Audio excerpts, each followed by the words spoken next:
When my husband demanded a divorce on the exact day I buried my father, I stayed completely silent about the $72 million I had just inherited.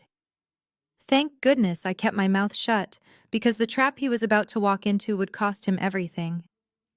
My name is Claire, and at 33 years old, I was about to execute the most expensive revenge of my life. I had just walked out of a high-end estate lawyer's office in the financial district. The air outside was thick and humid, perfectly matching the heavy weight pressing down on my chest. My estranged father had been laid to rest that very morning. We had not spoken in years, torn apart by bitter misunderstandings and teenage rebellion that lasted well into my adulthood. Yet sitting in that pristine boardroom with its rich mahogany table, the lawyer had handed me documents that made the room spin. My father was the silent partner in a massive medical technology firm. He had left everything to me. I was the sole beneficiary of a trust fund worth exactly $72 million. I was still shaking standing on the sidewalk and trying to process the sheer magnitude of those numbers when my phone buzzed violently in my hand. It was a text from Gavin, my husband of 5 years. He was a tech sales director who loved his tailored suits, his expensive whiskey, and his corporate titles a little too much. I opened the message expecting a basic condolence, or maybe asking when I would be home. Instead, the text read, "Come home and sign the papers. I am done with you." Before I continue this story, let me know where you are watching from in the comments below. Hit like and subscribe if you have ever had to hide your success from a toxic partner who only wanted to see you fail. Trust me, you will want to hear how I handled what came next. For the past 5 years, I had been running a small public relations firm. It was struggling, barely keeping its head above water after a disastrous client fallout the previous year. I worked 80-hour weeks trying to save my business, pouring every ounce of my energy into keeping my dream alive. But Gavin never missed an opportunity to remind me of my failures. To him, my business was a pathetic little hobby, and I was just dead weight dragging down his perfect upwardly mobile lifestyle. He constantly told me I would be on the streets without his paycheck. He chipped away at my self-esteem so systematically that I often believed him. I stood on the street corner, the rain starting to drizzle and stain the fabric of my black morning dress. A normal wife might have called her husband right then, crying, begging for an explanation, or screaming in betrayal. But Gavin had drained my tears years ago. The inheritance documents sitting inside my leather tote bag suddenly felt like a heavy bulletproof shield. I got into my beat-up sedan and drove toward the suburban house we shared. The drive was a blur of gray skies and flashing windshield wipers. My mind raced with the legal implications of what was happening. I was not a fool. I knew that in our state an inheritance is considered separate property, but only if it is kept entirely isolated from joint marital assets. If Gavin found out I was suddenly a multimillionaire, his demands would immediately shift. He would no longer want me just gone. He would drag the divorce out for years, demanding outrageous spousal support and a massive cut of my new fortune to maintain his lavish lifestyle. I had to play this perfectly. I had to remain the broke, pathetic wife he always thought I was. I pulled into the driveway of our pristine neighborhood. The house was a beautiful 4-bedroom property that Gavin had purchased just a few months before we got married. He made sure to keep my name off the deed, a fact he weaponized against me whenever we argued. The rain was pouring down harder now, washing heavily over the manicured lawn and the stone walkway. I parked the car, turned off the engine, and completely froze. There, sitting on the front porch, under the relentless downpour, were my suitcases, 3 large bags thrown together haphazardly. One of them had burst open upon hitting the ground, leaving my favorite blouses and dresses soaking in the muddy water pooling on the concrete steps. He had actually thrown my belongings out into a thunderstorm on the day I buried my father. I sat in the driver's seat for a long moment, gripping the steering wheel until my knuckles turned white. He wanted me broken. He wanted me to crawl up those front steps shivering and desperate, begging him for a roof over my head. He wanted to feel like a god tossing scraps to a peasant. I took a deep, steadying breath, wiped the cold raindrops from my cheek, and grabbed my purse. I stepped out of the car, letting the rain soak my shoulders, and marched toward the porch. The game had officially begun. The heavy oak front door creaked as I pushed it open. Water dripped from my ruined hem onto the pristine hardwood floors of the foyer, creating small dark puddles. Gavin was sitting on the expensive Italian leather sofa in the living room, casually scrolling through his phone. He was wearing a crisp designer button-down shirt and tailored slacks, looking completely relaxed, as if he had not just dumped my entire life onto the wet pavement outside. He did not even look up when I walked in. He just sighed loudly, an exaggerated sound of annoyance, as if my presence was a mosquito buzzing in his ear. "You are tracking mud everywhere," he said, his voice dripping with condescension. Not a single word about my father. Not a sliver of basic human empathy for the fact that I had just come from a graveyard. I stood there shivering from the cold rain and stared at the man I had spent the last 5 years of my life with. He finally locked his phone and tossed it aside. Beside it on the glass coffee table was a thick stack of legal documents. He tapped the stack with 2 fingers. "I am not going to drag this out," Gavin said, leaning back and crossing his legs.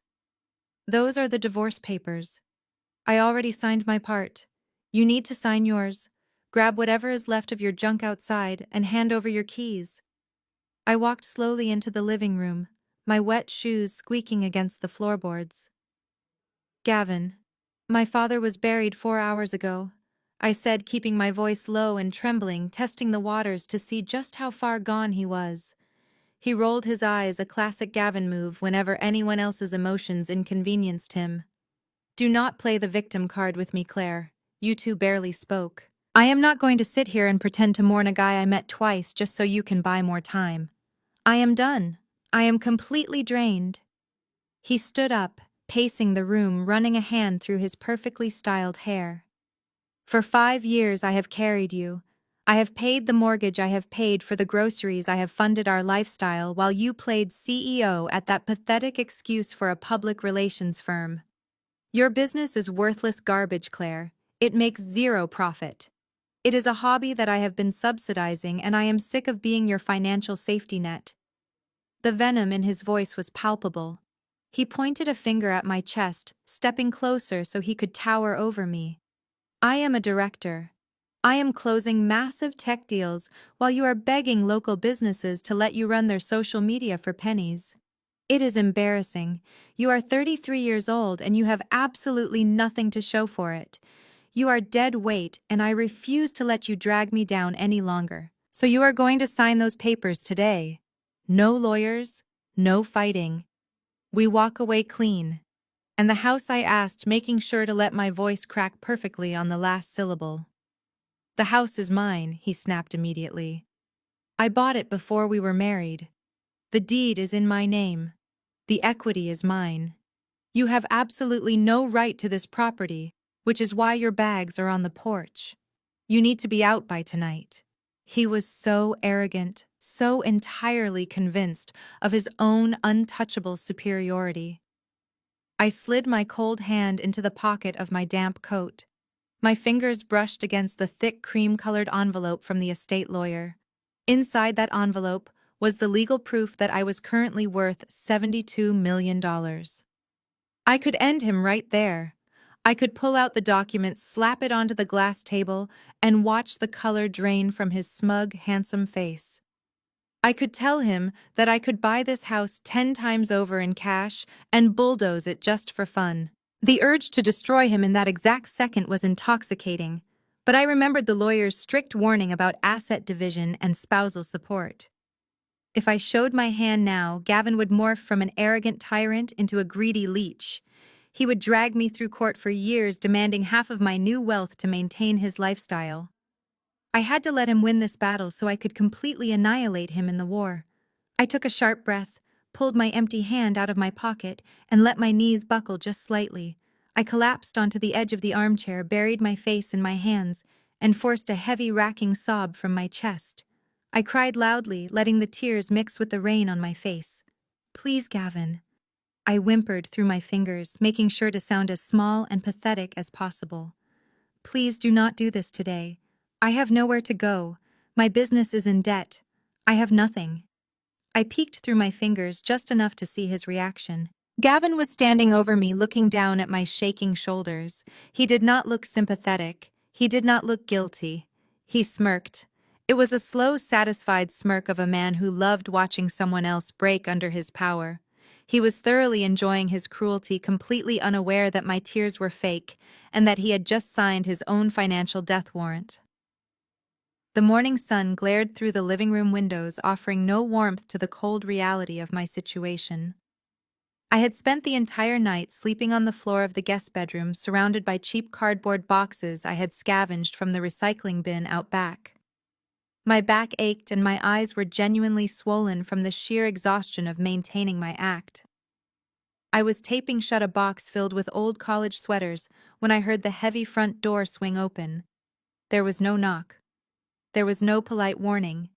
Footsteps echoed in the foyer, accompanied by the sharp, authoritative click of expensive designer heels. I stood up, brushing dust off my jeans, just as Nolan and his wife Kendra marched right into the living room. Nolan was Gavin's younger brother. At 31, he was the golden boy of the family, a regional director for a massive commercial real estate firm. He carried the same arrogant posture as my husband, always walking into a room like he owned the building. But it was Kendra who truly commanded the space. Kendra was a stunning African-American woman who came from a wealthy family of corporate lawyers. She never missed an opportunity to remind me of that fact. Today she was dressed in a pristine white blazer that probably cost more than my car, and slung over her forearm was a genuine leather Birkin bag. She paused in the center of the living room, her eyes sweeping over the scattered cardboard boxes and my messy hair. Her perfect lips curled into a sneer of absolute disgust. She took a step forward and literally kicked a small box of my books out of her way. The cardboard tore and a few paperback novels spilled onto the hardwood floor. "Hurry up, Claire," Kendra said, her tone dripping with boredom. "You really need to pick up the pace. Nolan and I are buying this house from Gavin, and we have contractors coming to measure the backyard. We are going to tear down that ugly patio and build a custom swimming pool. We cannot have your trash sitting around when they get here." I stared at the books on the floor, keeping my head bowed to hide the sudden sharp glare in my eyes. "I am packing as fast as I can," I said, making my voice sound weak and defeated. "You could have given me more than 12 hours' notice." Nolan crossed his arms and scoffed loudly. "Be grateful Gavin is letting you pack at all," he said. "He could have just thrown all this junk straight into the dumpster. You have been leeching off my brother for 5 years. Do you have any idea how embarrassing it is for our family to watch him drag you and your failing public relations business around? You bring absolutely nothing to the table. He is finally cutting his losses, and quite frankly, it is about time." I knelt down slowly, pretending to be utterly broken by their words, and began picking up the fallen books. Every fiber of my being wanted to stand up, pull out my phone, and show them the bankroting numbers for my $72 million trust fund. I wanted to tell Nolan that with one phone call I could buy the exact real estate firm he worked for and fire him before his lunch break. But I bit my tongue. I had to play the long game. The trap was not fully set yet. Kendra sighed dramatically, shifting the heavy designer bag on her arm. She looked down at me as if I were a cockroach that had scuttled across her expensive rug. "Honestly, Claire, you should have seen this coming," Kendra said, her voice dropping into a mocking, sympathetic register. "You never fit in with us. You do not have the background, you do not have the drive, and you certainly do not have the money. A man like Gavin needs a partner who elevates him. He needs a woman who understands business and actually contributes to his success." She paused, letting a cruel, knowing smile spread across her face. She leaned in just a fraction, her eyes gleaming with malice. "Do not feel too bad, though," Kendra whispered. "You just could not compete. Gavin already has a major upgrade waiting in the wings. Someone younger, smarter, and far more equipped to give him the life he deserves. You are just the placeholder." My hands stopped moving. The books slipped from my fingers. I looked up at her, letting my jaw drop in perfectly feigned shock. "An upgrade?" I asked, my voice barely a whisper. Kendra laughed, a sharp, ringing sound that echoed in the empty living room. She turned on her heel, pulling Nolan toward the kitchen to inspect the countertops, leaving me kneeling in the dust. My heart was racing, but not from heartbreak. It was from pure, unadulterated adrenaline. Gavin was not just divorcing me, he was hiding someone else. And if he was hiding someone else, he was definitely hiding marital assets. The puzzle pieces were falling into place perfectly. I wiped a fake tear from my cheek and smiled. I was still kneeling beside my torn cardboard box when the sound of heavy tires crunched onto the driveway. A moment later, Gavin strode through the front door. He was not alone. Trailing closely behind him was a short, balding man in a poorly tailored gray suit clutching a battered leather briefcase. Kendra and Nolan emerged from the kitchen, leaning against the archway with matching expressions of eager anticipation. They were clearly ready for a show. "Claire, get up," Gavin commanded, not bothering to introduce his companion. "We have business to handle." I slowly stood, brushing my hands on my jeans, keeping my posture submissive. The balding man stepped forward, opening his briefcase on top of the dining table. He did not offer his hand. "I am Mr. Caldwell Gavin's legal counsel," the man said, his voice raspy and unpleasant. "We are here to expedite this separation. My client has been exceedingly generous by allowing you to pack your personal items, but we need to address the financial liabilities you have brought into this marriage." He pulled a crisp, single-page document from his briefcase and slapped it onto the table. I stepped closer, my eyes scanning the dense legal jargon.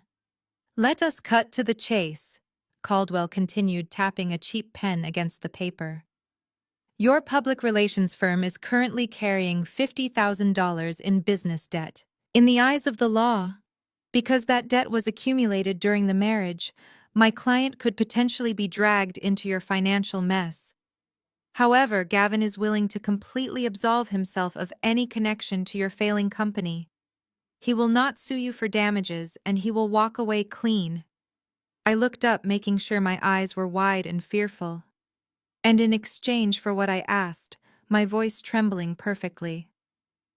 Gavin crossed his arms and stepped forward, an arrogant sneer plastered across his face.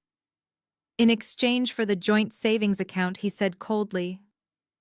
I gasped, taking a dramatic step back. Our joint account had exactly $30,000 in it. It was money we had supposedly saved together over the last 5 years, though Gavin always made sure to remind me that his paycheck contributed the lion's share. "You cannot be serious," I stammered, wrapping my arms around myself. "That is everything we have saved. That is the only money I have to start over." "It is the only money I have saved," Gavin corrected sharply. "You have contributed nothing but debt. You owe $50,000 to creditors, Claire. If you do not sign this temporary settlement right now, relinquishing your half of the $30,000, my lawyer will file a motion to hold you completely liable for dragging my credit score down. I will drag you through court until you do not even have pennies left to rub together." I looked at Caldwell, then at Gavin, and finally at Nolan and Kendra, who were openly smiling at my supposed misery. It took every ounce of self-control I possessed not to burst into hysterical laughter. Gavin was threatening me over a measly $30,000. He had actually hired a discount lawyer to bully me out of the equivalent of pocket change, all while I had a trust fund worth $72 million sitting quietly under my name. But a trapped animal fights back, and I needed to play the role of the cornered prey perfectly. I forced tears to well up in my eyes, letting one spill over my cheek. "Please, Gavin," I pleaded, my voice cracking. "I will sign the business debt over. I will take all the liability. But I have absolutely nowhere to live. I need a deposit for an apartment. Just let me keep $5,000. Just $5,000 so I am not sleeping in my car tonight. Please." We were married for 5 years. Gavin looked down at me, his chest puffing out. He was practically vibrating with the thrill of absolute power. He had broken me, or so he thought. "Not a single dime," Claire Gavin said, his voice dripping with venom. "You are lucky I am letting you take your clothes. Sign the paper, or Caldwell files the motion in an hour." I let out a broken sob, picking up the cheap plastic pen. My hand shook violently as I pressed the tip to the paper. I dragged the pen across the signature line, acting as though I was signing away my very life force. Gavin snatched the paper the second the ink dried. He folded it and handed it to Caldwell, exchanging a triumphant look with his brother. He was so utterly blinded by his own massive ego, so intoxicated by the feeling of taking my last $30,000, that he never even considered the possibility that he was the one being played. He had just set the precedent that our finances were completely separated, digging his own grave deeper with every move he made. I sat across from Mr. Harrison, a senior partner at one of the most ruthless wealth management law firms in the state. His office was on the 50th floor, wrapped in floor-to-ceiling glass, overlooking the city skyline. It was a stark contrast to the cheap, balding lawyer Gavin had brought to our living room just hours ago. Mr. Harrison reviewed the settlement paper I had just been forced to sign. He chuckled, sliding it back across the polished mahogany desk. "Your husband has just done us a massive favor, Claire," Mr. Harrison said, leaning back in his leather chair. "By forcing you to sign away your joint savings to cover your supposed business debt, he has legally established a precedent of financial separation. He is operating under the assumption that you are a sinking ship. We need to keep him believing exactly that." I nodded, taking a sip of the sparkling water his assistant had brought me. "How do we protect the trust fund?" I asked. "The $72 million is currently sitting in an isolated account, but I know how the legal system works. If Gavin finds out I am wealthy before this divorce is finalized, he will not just walk away. He absolutely will not." Mr. Harrison agreed, his expression turning serious. Under United States divorce law, an inheritance is generally considered separate property. However, the moment your husband discovers its existence, his strategy will change overnight. He will claim that because he financially supported you during your marriage, he is entitled to massive alimony to maintain his standard of living. He will drag you into family court for years. He will request a forensic audit of your public relations firm. He will try to claim that marital funds were somehow commingled with your inheritance. It would be a nightmare. I felt a cold knot form in my stomach. Gavin was greedy. If he smelled blood in the water, he would transform into a shark. "What is the solution?" I asked, leaning forward. Mr. Harrison placed his hands flat on the desk. "A waiver of financial discovery. It is a legally binding document where both parties explicitly agree to waive their right to investigate each other's financial assets.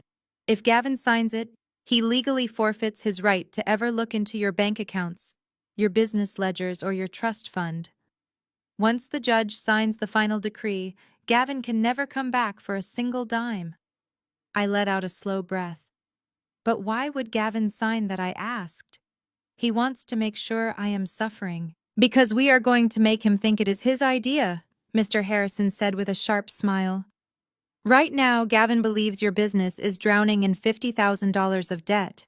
He wants to protect his own assets from your creditors. Furthermore, men like Gavin usually have financial secrets of their own. If he is rushing this divorce and kicking you out so aggressively, there is a high probability he is hiding marital assets. If we push him into a corner, he will demand the waiver himself just to protect his own pockets." The realization hit me like a bolt of lightning. Kendra had mentioned an upgrade earlier that morning. If Gavin had a mistress, he was definitely spending marital money on her. He had something to hide. I just needed to threaten his perfect image.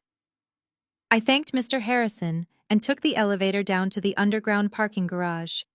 The air was cool and quiet. I unlocked my beat-up sedan and sat in the driver's seat, my mind racing with strategies. The trap was coming together perfectly, but I needed a catalyst. I needed to rattle Gavin enough to make him panic. Right on cue, my phone began to ring. The caller ID flashed brightly on the dashboard screen. It was Brenda, my mother-in-law. I took a deep breath, adjusted my voice to sound appropriately defeated, and answered the call. "Hello, Brenda. Claire." My mother-in-law snapped, skipping any form of a greeting. Her voice was sharp and commanding, just like her son's. "I know Gavin has filed the paperwork. Frankly, I am relieved he is finally moving on from this disaster of a marriage.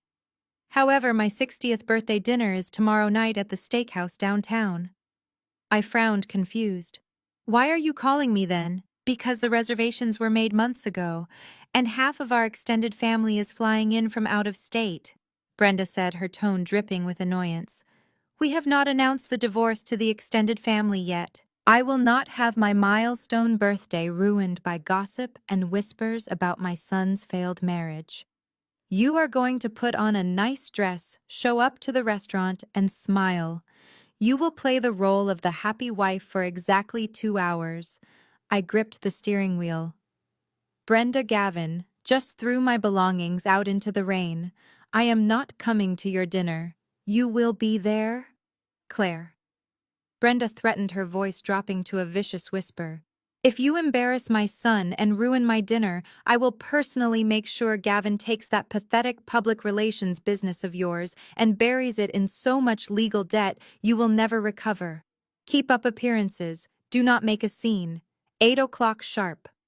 The line went dead. I sat in the silent car staring at the darkened screen of my phone. A slow, genuine smile spread across my face. Brenda thought she was threatening a helpless victim. She had no idea she had just handed me the exact opportunity I needed to set the final trap. I started the engine. I was definitely going to that dinner. I arrived at the steakhouse precisely at 8 o'clock. The restaurant was a dimly lit, velvet-lined establishment where the cheapest cut of meat cost more than my weekly grocery budget. I handed the keys of my dented sedan to a valet who looked at it with thinly veiled disdain. I smoothed down the plain, slightly faded black dress I had chosen for the evening. It was modest and understated, the perfect costume for a woman who was supposedly losing everything and drowning in debt. The hostess guided me down a long, elegant hallway toward a private dining room in the back. As the heavy mahogany doors swung open, the warm sound of laughter and clinking crystal washed over me. I stepped inside, and the room immediately felt like a carefully constructed theater set designed entirely for my humiliation.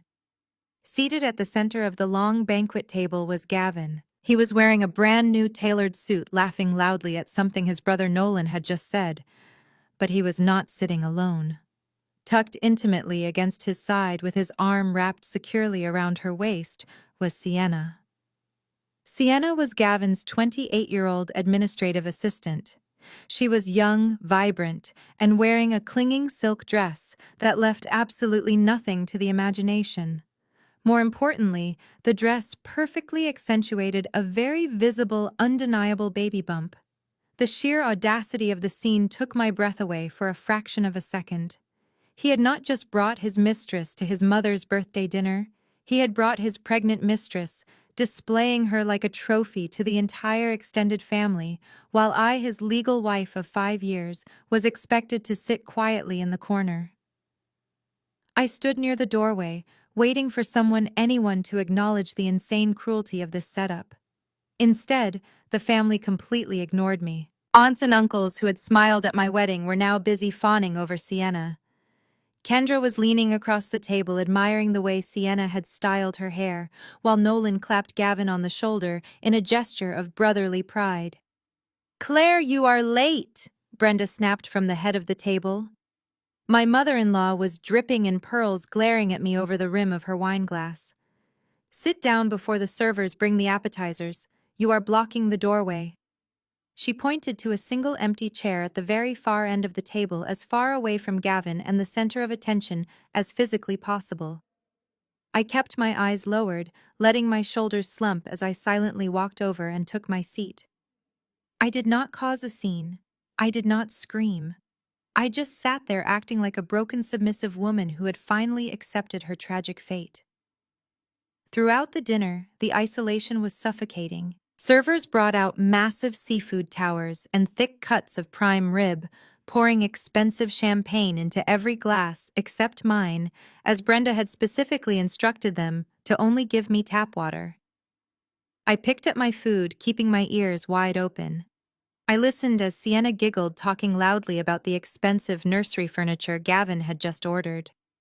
I listened as Kendra asked Sienna about her prenatal yoga classes. The entire family had clearly known about this affair for months. They had all been complicit in my betrayal. As the dessert plates were being cleared, Brenda stood up and tapped a silver spoon against her crystal champagne flute. The room instantly quieted down. Gavin pulled Sienna a little closer, kissing her temple while everyone watched with adoring eyes. "I want to thank you all for being here to celebrate my 60th birthday," Brenda began, her voice echoing in the private room. "This year has brought a lot of changes to our family. Some doors have closed, but more importantly, new and beautiful doors have opened." She turned her gaze directly toward Gavin and Sienna, her face breaking into a radiant smile. "We are moving into a new chapter. A chapter filled with prosperity, success, and finally new life." Brenda raised her glass higher, her eyes suddenly darting down the table to lock onto mine. The warmth in her expression vanished, replaced by a cold, triumphant glare. To Sienna, Brenda said, her voice ringing out clearly, so that every single person in the room could hear. "Finally, a woman who can give this family an heir. And more importantly, a woman who actually knows how to support a successful man, unlike some useless people who only know how to drag us down." A murmur of agreement rippled through the table. Kendra smirked, taking a sip of her drink. Gavin beamed with pride. Sienna placed a manicured hand over her baby bump and blushed, soaking in the cruel praise. I sat at the end of the table, gripping my cloth napkin until my knuckles turned white. I forced my eyes to well up with tears, letting one escape and slide down my cheek for everyone to see. I let them enjoy their victory. I let Brenda believe her vicious toast had completely shattered my spirit. But beneath the table, out of their sight, my other hand was calmly resting on my phone, pulling up the digital bank statement that would turn this entire celebration into a waking nightmare. The clinking of glasses faded as the servers began to clear the dessert plates. Kendra leaned across the table, her eyes locking onto Sienna's chest. She let out a loud, exaggerated gasp of admiration that drew the attention of everyone in the room.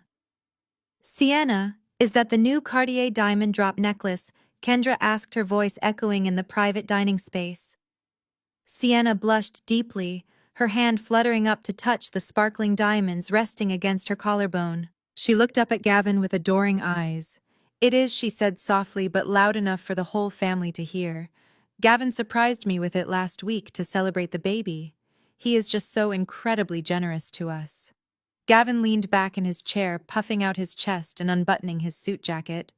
He soaked up the admiring glances from his uncles and brother.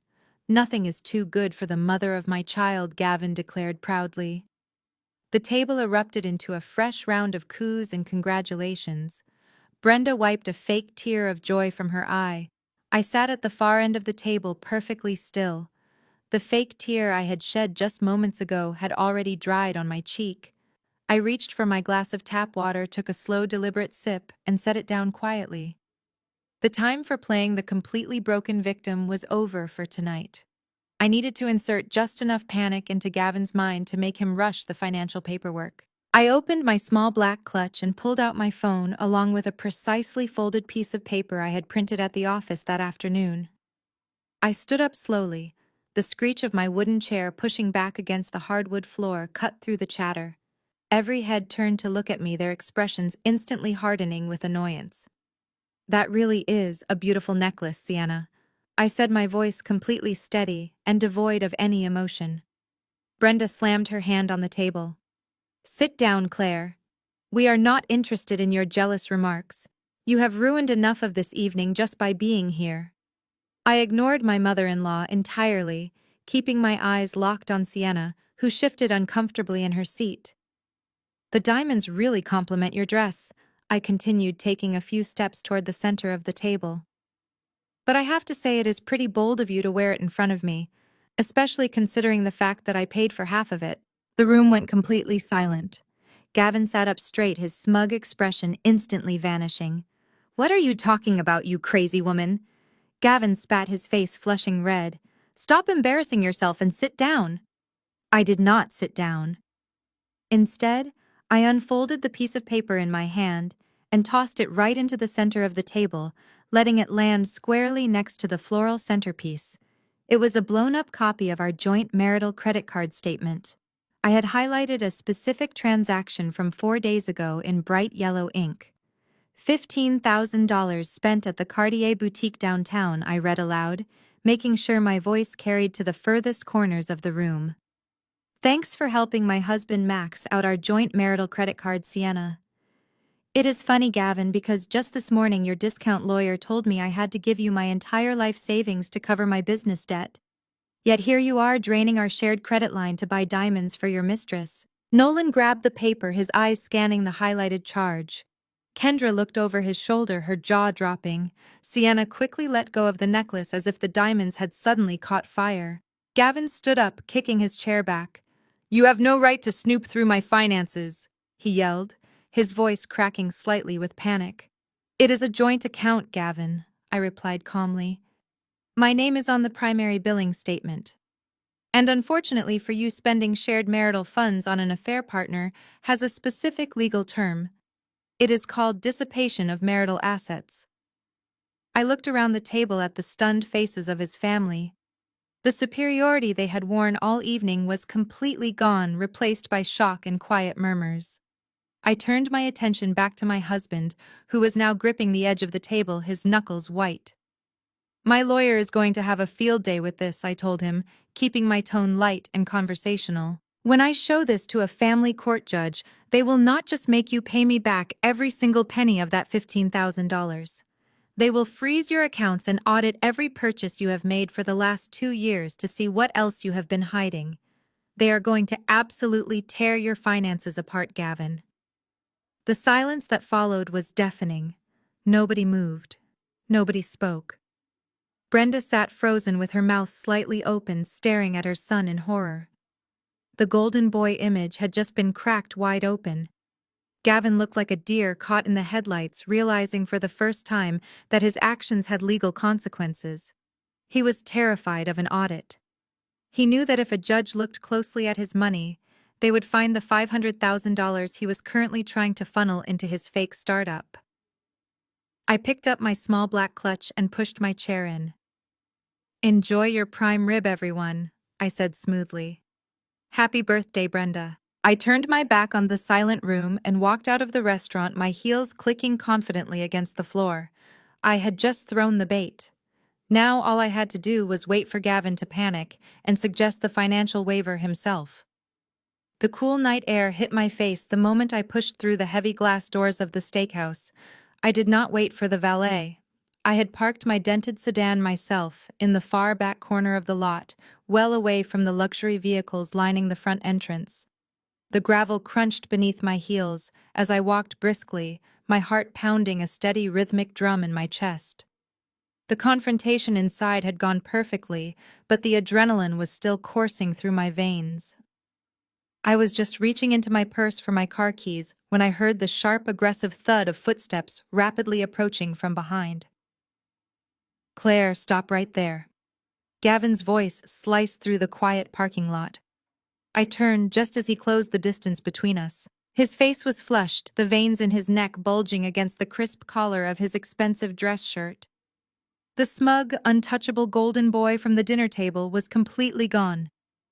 In his place was a desperate, angry man whose carefully constructed illusion had just been shattered.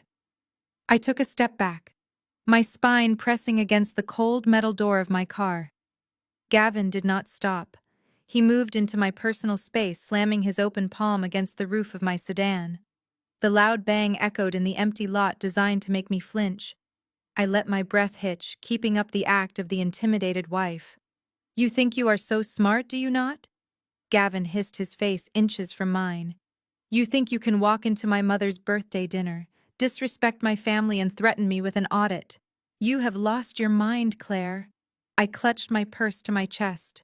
"You spent $15,000 of our joint money on your mistress, Gavin.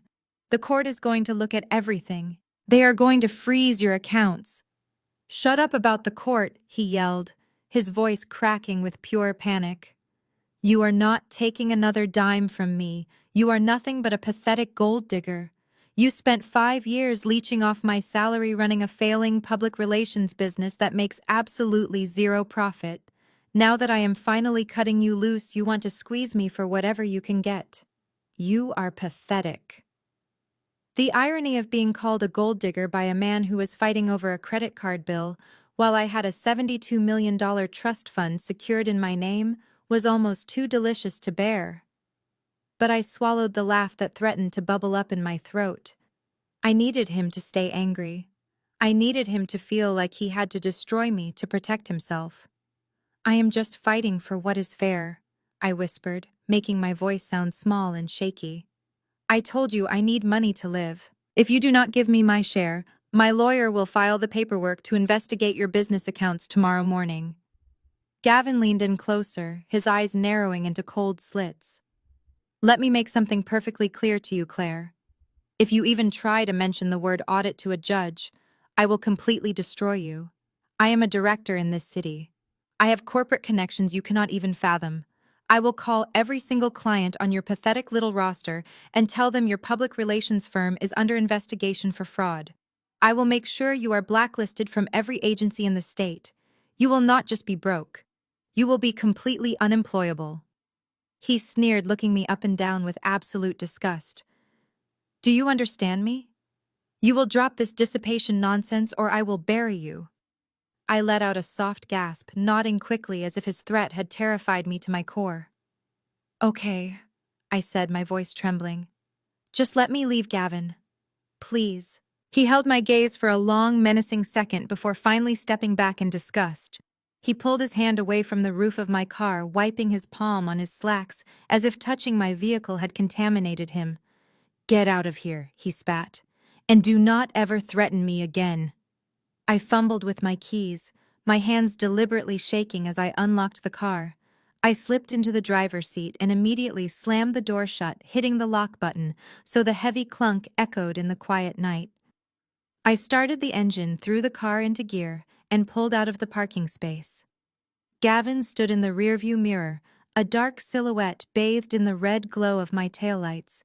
He was breathing heavily, his fists clenched at his sides. As I drove down the street away from the steakhouse and the toxic family, I was finally leaving behind the mask of the terrified victim melted away. I reached up, adjusting the rearview mirror, and a slow, icy smile spread across my lips. Gavin was not just angry, he was terrified. He was so desperate to protect his hidden $500,000 from an audit that he would do anything to keep my lawyers out of his financial records. His threat to destroy my business was nothing but a smokescreen. The seed had been planted perfectly. I knew with absolute certainty that by tomorrow morning, Gavin would be the one begging me to sign a legal waiver to separate our assets forever. He was running right toward the edge of the cliff, and he was about to jump off completely on his own. The morning after the disastrous birthday dinner, my phone rang before the sun even crested the horizon. I was sitting at the small kitchen table of a short-term rental apartment I had secured late last night, sipping black coffee. It was Mr. Harrison, my wealth management attorney. He sounded energized, a sharp contrast to the early hour. He told me to come to his office immediately. We had caught our rat. An hour later, I was back on the 50th floor, sitting in the plush leather chair across from Mr. Harrison. Sitting next to him was a tall, broad-shouldered man in a dark suit who was introduced to me simply as Donovan. Donovan was a high-end private investigator who usually handled corporate espionage and high-asset divorces. His hourly rate was astronomical, but thanks to my $72 million trust fund, he was officially on my payroll. Donovan opened a thick manila folder and began spreading glossy photographs and printed documents across the polished mahogany desk. Your little performance at the steakhouse worked perfectly, Claire Donovan said, his voice a deep, gravelly baritone. Gavin panicked. The moment you drove out of that parking lot, he did not go back inside to finish his prime rib. He made a frantic phone call to his brother Nolan, and they met at an all-night diner on the edge of town. Donovan tapped a photograph showing Gavin and Nolan sitting in a vinyl booth, looking over a laptop screen with expressions of pure stress. My team has been monitoring your husband's financial footprint for the last 48 hours, Donovan continued. We knew he had a significant amount of cash hidden somewhere, mostly from undisclosed quarterly bonuses and under-the-table commissions he never reported on your joint taxes. It totals exactly $500,000. When you threatened him with a forensic audit last night, he realized his standard offshore hiding spots were not going to withstand a judge's scrutiny. He needed a way to make the money completely disappear from his personal ledger before you filed any legal discovery motions. I leaned forward, looking at the documents. So, what did he do? He leaned on his brother. Mr. Harrison interjected with a cold smile. Nolan is a regional director for a major commercial real estate firm. He knows how corporate structures work. He knows how to hide ownership behind layers of paperwork. Last night, Nolan helped your husband expedite the formation of a fake tech startup. Donovan pushed a freshly stamped legal document toward me.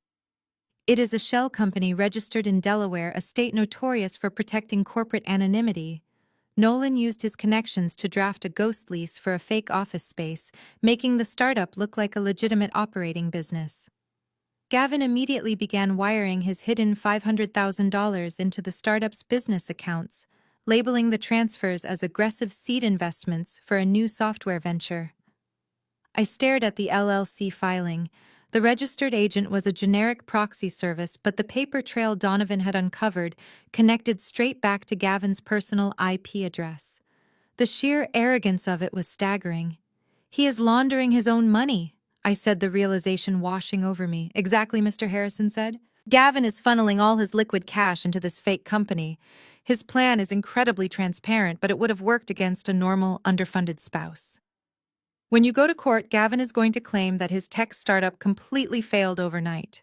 He will say the $500,000 was lost in bad business investments.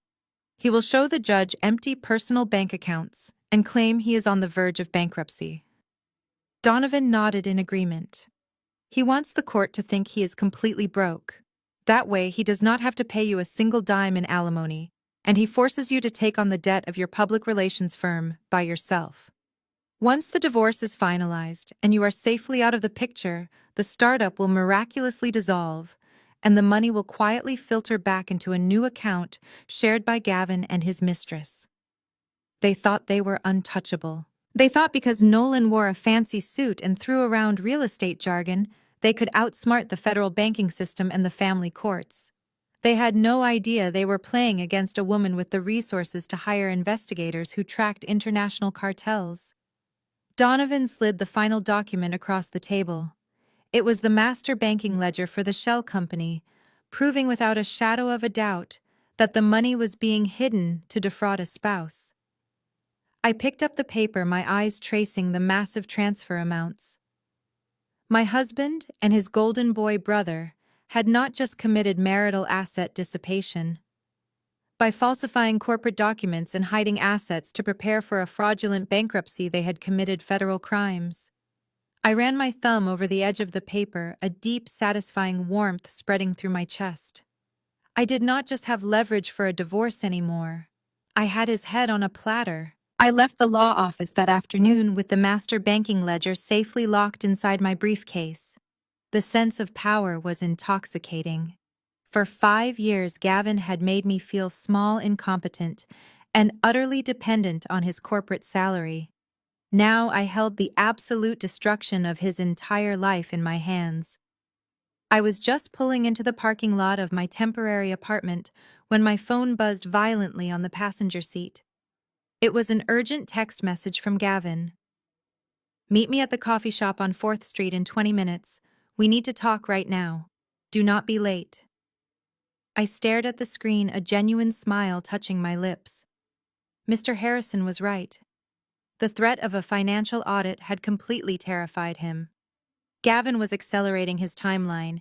He was moving exactly the way we had predicted. I did not bother changing my clothes. I kept on the simple, slightly wrinkled blouse I had been wearing all day, ensuring I still looked like a stressed, overwhelmed woman whose life was falling apart.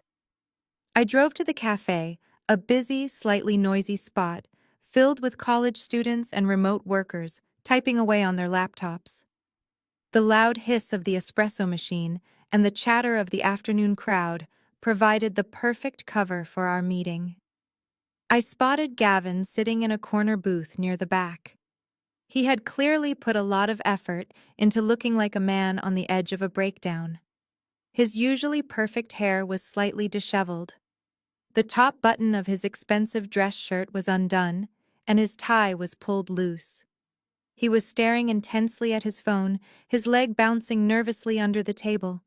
It was an impressive performance, but I knew the only thing he was actually stressed about was the possibility of a judge finding his secret $500,000. I walked over and slid into the booth across from him.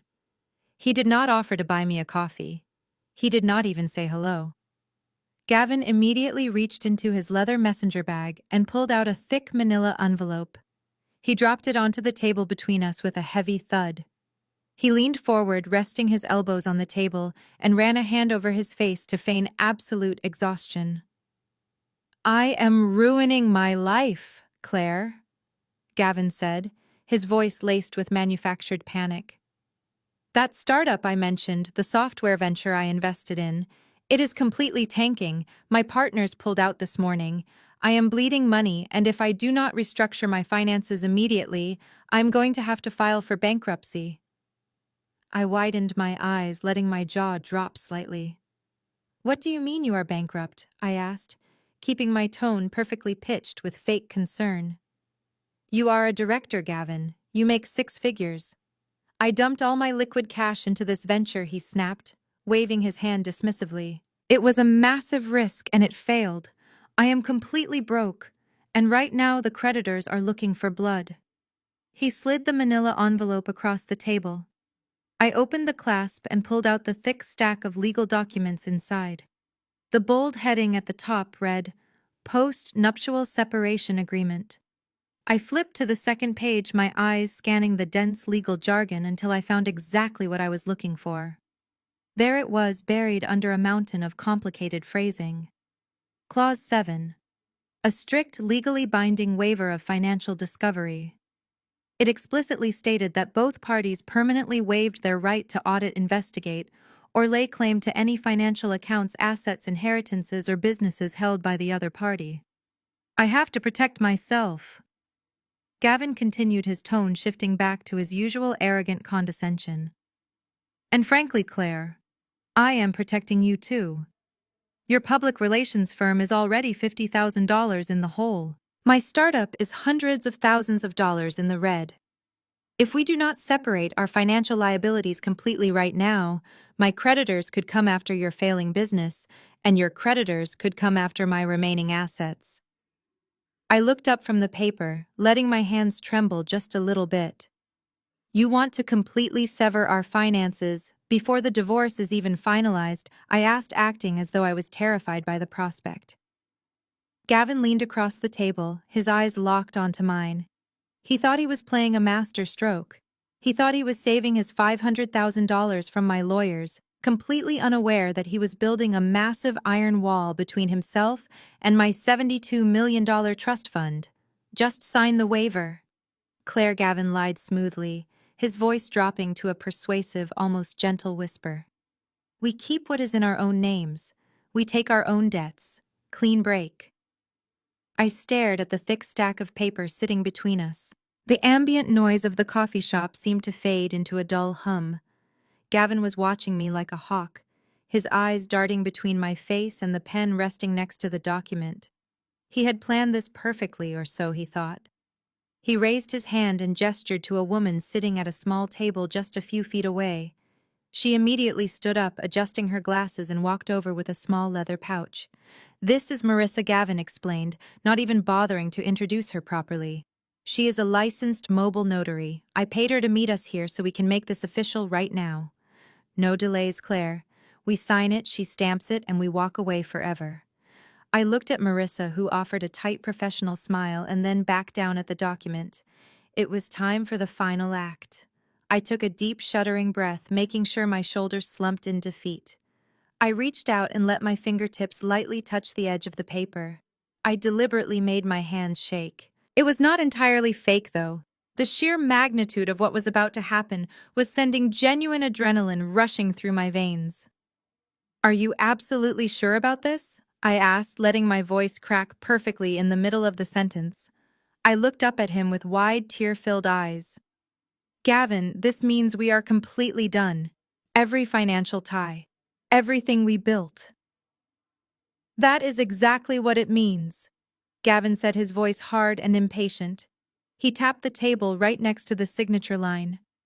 "Do not make this harder than it has to be. I told you I am drowning in my own startup debt, and I cannot afford to bail out your public relations firm when it finally goes under." I pulled my hand back, crossing my arms defensively over my chest. I sniffled, looking down at my lap. "You promise you will not try to take my company?" I asked, my voice barely above a whisper. "I know it is in debt right now, but I built it from the ground up. It is all I have left. You promise you will not come after it if I manage to turn it around?" Gavin actually laughed out loud. It was a cruel, harsh sound that turned the heads of a few college students sitting nearby. "Claire," he scoffed, leaning back in the booth and crossing his arms with absolute disdain. "I do not want your pathetic little business. It is a sinking ship. It makes zero profit. It has zero valuable assets, and I am not going to let your creditors drag my name through the mud. I am legally separating myself from you and your $50,000 debt. You can keep your little hobby. I promise I will never ask you for a single dime from it. Just sign the paper."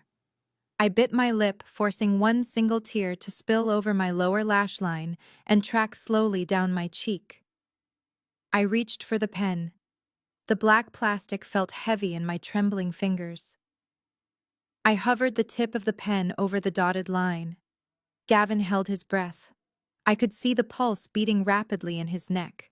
He was terrified I was going to change my mind and back out, forcing him to undergo the financial audit I had threatened him with the night before. He thought his $500,000 was on the line. He thought he was outsmarting the legal system. I pressed the pen to the paper. The scratch of the ballpoint against the heavy cardstock was the loudest sound in the world. I signed my name slowly, letting the ink bleed just slightly at the edges to make it look like the signature of a woman breaking down in grief. As soon as I lifted the pen, Gavin practically snatched the paper out from under my hand. He signed his own name so fast, the ink smeared across the page. He shoved the document toward Marissa, the notary. Marissa checked our driver licenses, made us sign her official ledger, and pulled a heavy metal stamp from her leather pouch. She pressed it down onto the bottom of the page. The loud, solid thud of the notary stamp hitting the wooden table echoed in my ears. It was done. The trap had officially snapped shut. Gavin let out a massive theatrical sigh of relief, slumping back against the vinyl booth. He thought he had just pulled off the heist of the century. He thought he had successfully hidden his money and dodged a massive bullet. He had absolutely no idea that with one frantic stroke of a pen, he had just legally, permanently, and irrevocably waived his right to $72 million. I wiped the fake tear from my cheek, keeping my head bowed so he could not see the triumphant smile spreading across my face. Marissa, the notary, packed her heavy metal stamp into her leather pouch and walked out the glass doors of the coffee shop. The very second the door swung shut behind her, the heavy, suffocating atmosphere at our table completely vanished. Gavin did not just relax, he transformed entirely. The anxious, exhausted posture he had been faking for the last 20 minutes evaporated into thin air. He sat up straight, rolled his shoulders back, and let out a sharp, mocking laugh that cut right through the ambient chatter of the cafe. He did not even wait for me to put my copy of the legally binding agreement into my purse. He reached into his pocket, pulled out his smartphone, and dialed a number. He pressed the speaker button and placed the phone right in the center of the wooden table, directly over the exact spot where the contract had just been signed. The phone rang twice before a familiar, breathy voice answered. "Did it work?" Sienna asked, her voice laced with eager anticipation. Gavin leaned back in the vinyl booth, lacing his fingers behind his head. "It worked perfectly," he declared, his voice dripping with pure, unadulterated arrogance. The idiot actually signed it. She bought the whole failing startup story without a single question. Our money is completely untouchable and we are officially protected from her pathetic $50,000 business debt. We are in the clear, baby. I sat there perfectly still, staring at the phone on the table. He was not even trying to hide his cruelty. He wanted me to hear this. He wanted to humiliate me in public to assert his dominance one final time. Through the tiny speaker, Sienna let out a high, grating giggle that made my blood run cold. "Oh my God, Gavin, you are a genius," she praised him. I cannot believe she fell for that. I was so worried her discount lawyers were going to try and freeze your accounts. "Is she sitting right there with you?" "Right across from me," Gavin replied, looking me dead in the eye with a cold, deadpan smirk. "She is practically shaking." "It is pathetic." He leaned forward, resting his forearms on the table, and tapped the glass screen of his phone. "Listen to me very carefully, Claire." He ordered, his tone suddenly dropping into a harsh, authoritative bark. "You have exactly until 5 o'clock this evening to get the rest of your trash out of my house. Sienna is bringing her interior decorator over at 6 to start measuring the guest room for the nursery. If your cheap cardboard boxes are still sitting in the foyer when we get there, I am dragging them out to the curb and setting them on fire." He reached out and ended the call without waiting for my response. He grabbed his briefcase, stood up, and walked out of the coffee shop, leaving me sitting alone in the booth. I did not say a word. I simply zipped my purse closed, slid out of the seat, and walked out to my car, keeping my head down to play the part of the defeated wife.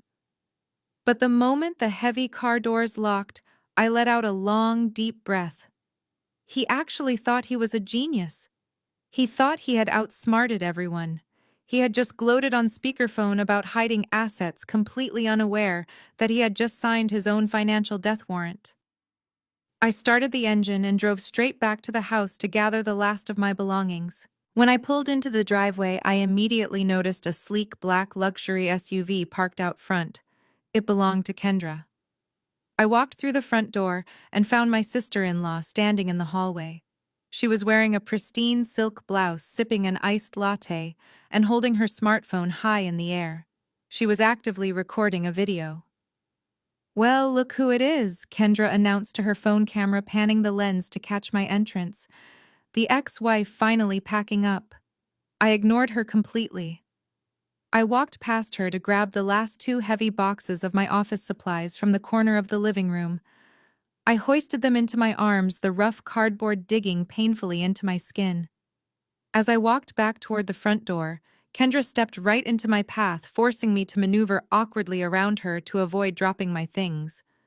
She held her phone mere inches from my face, capturing my struggle and my unkempt appearance. "Make sure you do not scratch the hardwood on your way out, Claire," she mocked loudly. "We are having it refinished next week." I carried the boxes out to my trunk and slammed it shut. As I slid into the driver's seat and started the ignition, my phone vibrated in my pocket. I pulled it out and opened the Instagram app. Kendra had already uploaded the video to her story. It featured a slow-motion clip of me carrying the heavy boxes out the front door, visibly struggling under the weight. Superimposed over the footage in bold, sparkling pink letters was the caption, "Taking out the trash." I sat in the driveway staring at the screen. A genuine, terrifying smile stretched across my face. They were so incredibly eager to kick me to the curb, completely oblivious to the fact that I was about to buy the ground they were standing on. The morning after I carried my cardboard boxes out of my former home, I woke up to the sound of my phone ringing. It was Mr. Harrison. The post-nuptial separation agreement, complete with the strict financial waiver of discovery, had been officially filed and processed by the county clerk. Gavin and I were now legally and permanently severed on paper. He had successfully built an impenetrable wall to protect his hidden $500,000, completely unaware that the very same wall was protecting my empire. I dressed quickly and drove straight to the wealth management firm. When I walked into Mr. Harrison's office, he was already waiting for me with a sleek silver laptop open on his mahogany desk.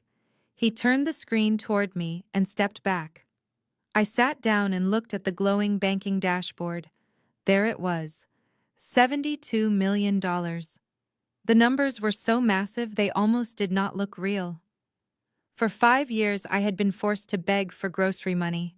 I had endured Gavin calling me a financial burden and Kendra mocking my lack of designer clothes. Now, sitting in that high-backed leather chair, I was richer than all of them combined. I felt a profound, heavy sense of calm wash over me. The time for playing the weeping, terrified victim was officially over. It was time to go on the offensive. I closed the laptop and looked up at my attorney. Gavin thinks he is safe because he laundered his money through his brother, I said, my voice cold and steady. So we are going to tear his brother down first. Nolan was a regional director at Pinnacle Commercial Real Estate, one of the most prestigious property management firms in the state. He built his entire identity around his corporate title. It funded the luxury SUV parked in his driveway, Kendra's expensive handbag collection, and the arrogant smirk he wore every time he looked at me. More importantly, Nolan had used his high-level access at Pinnacle to draft the fake office lease and set up the shell company Gavin was using to hide his marital assets. Nolan was the architect of Gavin's fraud. "I want to buy his company," I told Mr. Harrison. Mr. Harrison raised an eyebrow, a slow, predatory smile spreading across his face. "That is a bold move, Claire. Pinnacle is a massive entity. I have $72 million sitting in cash," I replied, not breaking eye contact. "Find out who holds the majority shares and make them an offer they cannot refuse." Over the next 48 hours, my legal team moved with terrifying speed and precision. Through a newly established holding company that completely masked my identity, Mr. Harrison approached the board of directors at Pinnacle. As it turned out, the firm was secretly struggling with a severe liquidity crisis following a series of bad commercial investments. They were desperate for a cash injection. My team dropped a $20 million cash offer onto the table to aggressively buy out 51% of the company's voting shares. It was an overwhelming sum of money delivered with a tight deadline. The current shareholders folded almost immediately. The paperwork was drawn up, signed, and wired before the week was over. The transaction was swift, brutal, and entirely confidential. On Thursday morning, I sat in Mr. Harrison's office once again as he placed the finalized corporate takeover documents on the desk. He handed me a heavy gold pen. "You are officially the absolute majority shareholder of Pinnacle Commercial Real Estate," Mr. Harrison announced, watching me sign the final page. "You own the company. You control the board. You are Nolan's ultimate boss. What is your first order of business?" I set the pen down, savoring the absolute power resting at my fingertips. I did not even have to think about it. The strategy had been crystal clear since the moment Kendra posted that mocking video of me struggling with my boxes. "I want you to initiate a full forensic financial audit on the entire regional division," I commanded, my voice ringing with authority. "Bring in the most ruthless, aggressive corporate auditors you can find. Have them lock down the servers without any prior warning. I want them to scrutinize every single lease, every wire transfer, and every ghost company connected to Nolan's desk." I leaned back in the leather chair, looking out the massive glass window at the city skyline below. "I want every dirty secret he has ever hidden dragged out into the light," I said softly. "Because once the auditors find Gavin's fake startup hidden in Nolan's files, both of those arrogant men are going to lose absolutely everything." While my newly acquired team of forensic auditors descended upon Pinnacle Commercial Real Estate to rip Nolan's division apart, my soon-to-be ex-husband was busy celebrating his perceived victory. Gavin and Sienna were spending their Friday afternoon touring an exclusive gated community on the affluent north side of the city. The property they had zeroed in on was a stunning, sprawling $1.2 million suburban mansion. It featured a sweeping circular driveway, perfectly manicured hedges, and a grand entrance with double mahogany doors. Inside the house was an absolute masterpiece of modern luxury. It boasted vaulted ceilings, imported marble countertops, and a massive wall of windows overlooking a serene private lake. Sienna was pacing through the master suite, her designer heels clicking sharply against the pristine hardwood floors. She was already mentally decorating the space, running her hands lovingly over the custom cabinetry in the enormous walk-in closet. "This is it," Gavin, Sienna said, turning to him with a brilliant, greedy smile. "This is the exact house I have been dreaming of. The guest room down the hall is absolutely perfect for the nursery. We can hire that high-end decorator from the city to do the walls in a soft pastel. It is going to be incredibly gorgeous." Gavin stood in the center of the massive bedroom, his hands tucked confidently into the pockets of his tailored slacks. He looked out the window at the lake, feeling like a conquering king who had just won a massive war. He had kicked his supposedly worthless wife to the curb, secured his shiny new family, and successfully shielded his $500,000 in stolen marital funds behind a fake startup and a rock-solid legal waiver. "It is ours, baby," Gavin promised, walking over and wrapping his arms around her waist. "As soon as my divorce is finalized next month, I will pull the funds from my new venture. We can put down a massive cash deposit and finance the rest. That pathetic ex-wife of mine is probably living in a cheap motel right now, crying over her business debt while we are upgrading to a mansion." They shared a cruel laugh, entirely wrapped up in their own toxic delusion. But their celebration was suddenly interrupted by the sound of hurried footsteps echoing up the grand wooden staircase.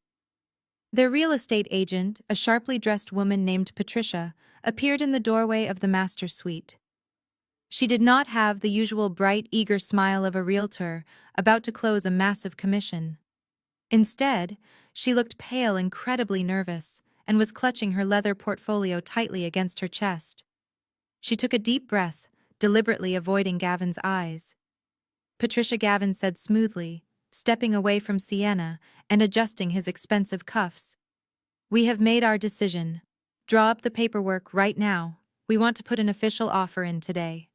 We are willing to go 5% over asking price just to lock it down immediately."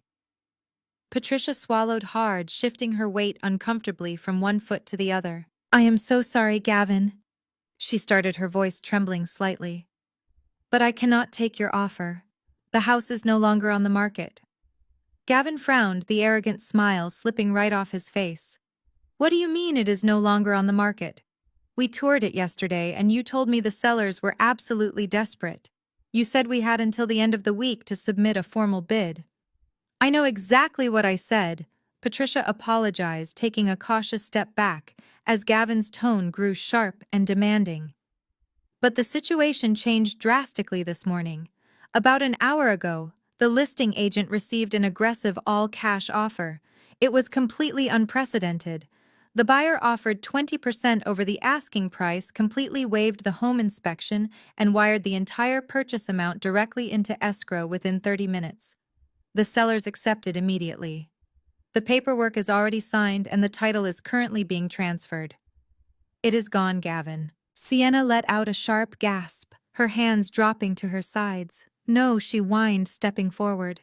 "That is impossible. You cannot just sell it out from under us. We had a verbal agreement."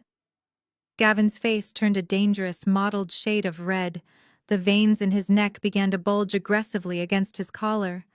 "A verbal agreement means something in this industry, Patricia!" he shouted, his voice echoing loudly off the vaulted ceilings. "Who the hell drops over $1 million in cash on a Tuesday morning without even seeing the inspection report? Who is the buyer?" Patricia held her hands up defensively. "I do not know, Gavin. The buyer purchased the property through a blind trust. It is completely anonymous. I am just as shocked as you are, but the deal is completely finalized. There is absolutely nothing I can do." Gavin completely lost his mind. He grabbed a heavy brass staging lamp from the bedside table and hurled it violently across the room. It shattered against the beautiful marble fireplace, sending pieces of glass and metal flying across the hardwood floor. Patricia shrieked and backed out into the hallway, terrified of his sudden violent outburst. "I am a director!" Gavin screamed at the empty room, his carefully constructed facade of the sophisticated businessman completely shattering into pieces. My brother runs the biggest commercial real estate firm in this city. You do not do this to me. You do not steal my house. He stood in the center of the master suite, panting heavily, his fists clenched tightly at his sides. Sienna was crying, mourning the sudden loss of her perfect nursery. Neither of them had the slightest clue that the anonymous cash buyer who had just effortlessly ripped their dream house right out of their hands was the very same woman they thought was currently drowning in poverty. I had bought their mansion with pocket change, and the real nightmare was just about to begin. I spent my final night as a supposedly broke and defeated woman in the sprawling penthouse suite of the most exclusive luxury hotel downtown. The floor-to-ceiling windows offered a breathtaking panoramic view of the city skyline, a glittering sea of lights stretching out into the dark. I stood by the glass holding a crystal goblet of a vintage Cabernet Sauvignon that cost more than my first car. The plush silk robe draped over my shoulders was a stark contrast to the faded, wrinkled clothes I had been wearing for the past week to maintain my facade. A soft, polite knock echoed through the massive suite. I set my wineglass down on a marble side table and walked over to open the heavy double doors. Mr. Harrison and Donovan stood in the hallway, both carrying thick leather briefcases that looked like they weighed 50 pounds each. I ushered them inside and guided them toward the private dining area of the penthouse, where a catered spread of artisan cheeses and cured meats was already waiting. Donovan did not waste any time. He opened his briefcase first and began pulling out stacks of paper tagged with bright red evidence markers. The forensic audit team you deployed at Pinnacle Commercial Real Estate moved faster than any corporate lockdown I have ever witnessed, Donovan said, his deep voice echoing slightly in the large room. They walked into the regional office right after lunch. Nolan did not even have time to log out of his computer or shred a single document before corporate security stepped in and escorted him out of the building. The look on his face when they confiscated his company phone and laptop was apparently priceless. Mr. Harrison stepped forward, spreading the audit summaries across the polished marble table. They found absolutely everything, Claire, my lawyer, explained, pointing to a highlighted bank ledger. The auditors uncovered the fabricated lease agreement for the fake software startup. They traced every single wire transfer Gavin made from his hidden commission funds directly into the shell company. The paper trail is undeniable. Gavin has officially committed fraud, and Nolan is entirely complicit as the facilitator. Donovan leaned against the table, a grim, highly satisfied smile crossing his face. But the audit revealed something even better, Donovan added. It turns out Gavin was not the only brother living a lie. While tearing through the division's financial records, the auditors discovered that Nolan has been heavily embezzling from Pinnacle for the last 3 years.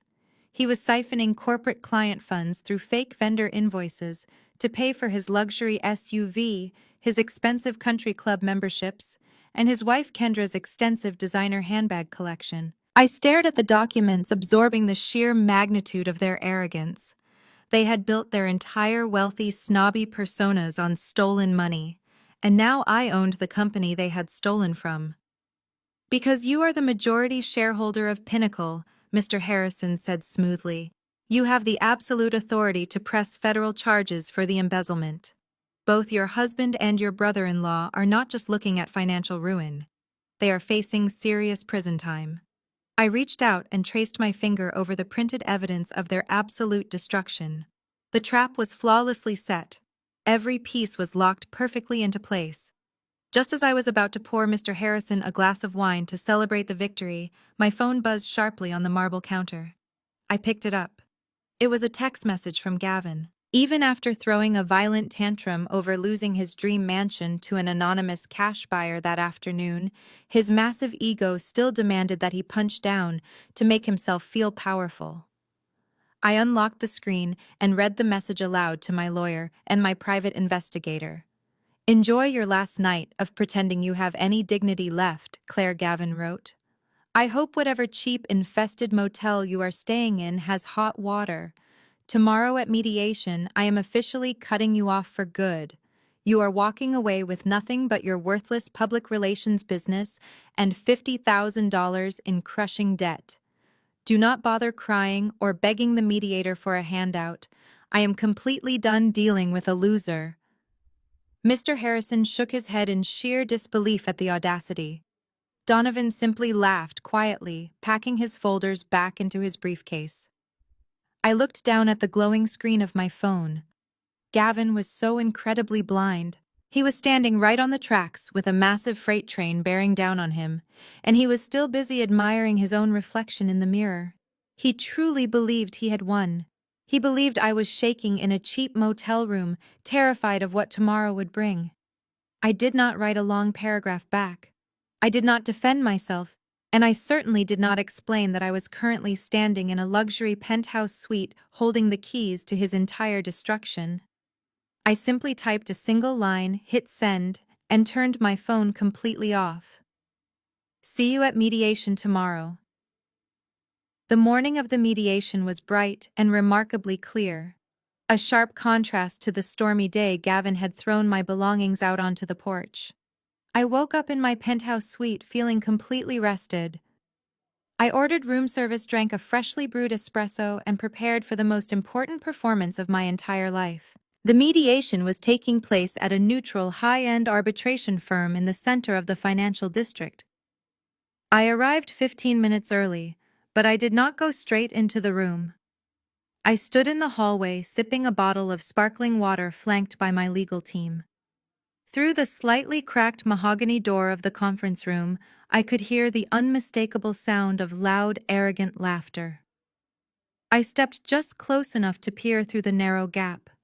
The entire toxic family had shown up to witness my supposed downfall. They were treating a legal divorce mediation like a victory lap. The mediator, an older gentleman with silver hair, was sitting silently at the head of the table, organizing his files and trying to ignore the chaotic energy of my husband's entourage. Gavin was seated at the center of the massive glass table, leaning back in his leather chair, with his hands tucked behind his head. He was wearing a dark navy suit, bragging loudly to his discount lawyer Caldwell about the golf trip he was planning for next month. Sitting right next to him was Sienna. She was dressed in a tight cream-colored maternity dress, resting her hand on her baby bump, completely oblivious to the fact that her dream mansion had been purchased by me the day before. Nolan and Kendra were lounging on the modern leather sofa in the corner of the room. They had absolutely no legal reason to be at this mediation, but Gavin had clearly invited them just to rub my face in the dirt. Kendra was adjusting the strap of her bright orange Birkin bag, complaining to Nolan about the morning traffic. Nolan was checking his expensive watch, looking thoroughly bored, completely unaware that he no longer had a job to go back to after this meeting. I bet she shows up in that same pathetic black sweater she wore to the birthday dinner, Kendra said, her voice carrying clearly into the hallway. She probably spent the whole night crying in some cheap motel over her failing business. Do not give her a single dime, Gavin. She needs to learn how the real world works. Gavin chuckled, adjusting his perfectly knotted tie. Are you kidding me? He replied confidently. By the time Caldwell is done presenting her business debts to the mediator, she will be begging me to just let her walk away without owing me money. I am completely protected. The financial waiver is signed and filed. She has absolutely nothing left to take. I took a slow, deep breath. The time for hiding was officially over. I handed my water bottle to Mr. Harrison's assistant. I smoothed my hands down the sides of my outfit. I was not wearing a faded sweater. I was wearing a crisp, immaculate, custom-tailored black Tom Ford suit that cost exactly $8,000. Paired with designer stilettos and a minimalist diamond necklace, I looked exactly like what I was. A woman worth $72 million who was about to completely destroy the people who had wronged her. Mr. Harrison stood to my right, clutching his thick leather briefcase. To my left were two of his senior partners, both towering, imposing men in charcoal suits who looked like absolute apex predators ready to feed. I reached out and pushed the heavy mahogany doors open. They swung wide with a solid, authoritative thud that echoed instantly through the large conference room. The laughter died in Gavin's throat. The arrogant smirk vanished from Kendra's face. She had been holding her phone up, likely ready to record my miserable entrance, but her hand slowly dropped to her lap. Nolan sat up straight on the sofa, his eyes widening in complete shock. Even Caldwell, the cheap lawyer, physically flinched back in his chair when he saw the overwhelming legal firepower walking into the room. I did not walk in with my head bowed. I did not have tears in my eyes. I strode to the opposite side of the glass table, my expensive heels clicking sharply against the polished marble floor. My 3 corporate litigators fanned out behind me, placing their heavy briefcases onto the table in unison. The sheer intimidation factor was suffocating. Gavin stared at me, his jaw completely slack. He looked at my designer suit, then at my flawless hair, and finally at the 3 incredibly expensive lawyers, standing like a wall of armor behind my chair. His brain was desperately trying to process the visual information, completely failing to reconcile the wealthy, powerful woman standing in front of him with the pathetic, broken wife he thought he had discarded. "Good morning, Gavin," I said, my voice smooth, cold, and echoing with absolute authority. "Let us talk about your assets." Gavin stared at me from across the glass table, his brain struggling to process the visual contradiction of my presence. For 5 years, he had conditioned himself to see me as a weak, dependent burden. Now faced with my custom-tailored suit and a wall of elite corporate litigators, his massive ego instinctively went into overdrive to protect his reality. He let out a sharp, mocking laugh that sounded more like a bark of defensive panic. "Are you actually out of your mind?" Gavin asked, leaning forward and planting his hands firmly on the table. "You rented a designer outfit and put a high-priced legal team on a high-interest credit card just to come in here and posture. You are $50,000 in debt, Claire. You have absolutely zero assets to talk about." I did not bother answering him. Mr. Harrison pulled out a leather executive chair for me, and I sat down with perfectly measured grace. My 3 lawyers took their seats, simultaneously opening their briefcases and neatly arranging their impeccable organized files. The silver-haired mediator cleared his throat, clearly uncomfortable with the sudden shift in the room's power dynamic. "Let us please maintain professional decorum," the mediator instructed, adjusting his reading glasses. "We are here to finalize the separation of assets and debts. Mr. Caldwell, you submitted an expedited agreement yesterday. Would you like to proceed?" "Caldwell Gavin's discount?" Lawyer puffed out his chest and stood up. He clearly felt completely out of his depth standing across from Mr. Harrison, but he tried to mask it with an aggressive, pompous attitude. "Yes, Your Honor," Caldwell said, adopting a theatrical tone. "My client Gavin has decided to take the high road in this unfortunate situation. As we have documented, the wife's public relations business carries significant debt, while my client's recent startup venture has unfortunately failed. To save the court's time and spare everyone a lengthy battle, my client graciously proposed a clean break." Caldwell reached into his battered briefcase and pulled out the post-nuptial separation agreement I had signed at the coffee shop. He held it up like a winning lottery ticket. "Both parties have signed this binding contract," Caldwell announced proudly. "It includes a strict, irrevocable waiver of financial discovery. We are asking the mediator to stamp this as a $0 settlement. Gavin keeps his personal accounts and his business. Claire keeps her firm and her debts. Gavin is generously allowing her to walk away without taking any of his remaining savings." With a smug, self-satisfied smirk, Caldwell slid the signed document across the smooth glass surface of the conference table. It stopped directly in front of Mr. Harrison. Gavin crossed his arms and leaned back in his chair, looking at me with a triumphant, condescending sneer. He was waiting for me to break down. He was waiting for my expensive rented lawyers to realize there was no money to be squeezed from him and abandon me right there in the room. Nolan and Kendra watched from the corner sofa, exchanging amused glances, fully expecting me to burst into tears. Mr. Harrison did not flinch. He slowly reached out and placed his hand flat over the document. He looked at the signature lines, verified the heavy notary stamp from Marissa, and then looked directly at the mediator. "Just to be absolutely clear on the official record," Mr. Harrison said, his deep voice commanding the entire room. "This waiver of financial discovery is fully executed, legally binding, and uncontested by your client, Mr. Caldwell." Absolutely, Caldwell snapped back immediately, entirely eager to lock in his supposed victory. It is airtight. Gavin waives his right to her assets, and she waives her right to his. No audits, no lookbacks, no future claims. Mr. Harrison smiled. It was a cold, terrifying smile that belonged to a predator who had just successfully trapped its prey. He picked up the document and handed it to one of his senior partners to file away in our permanent records.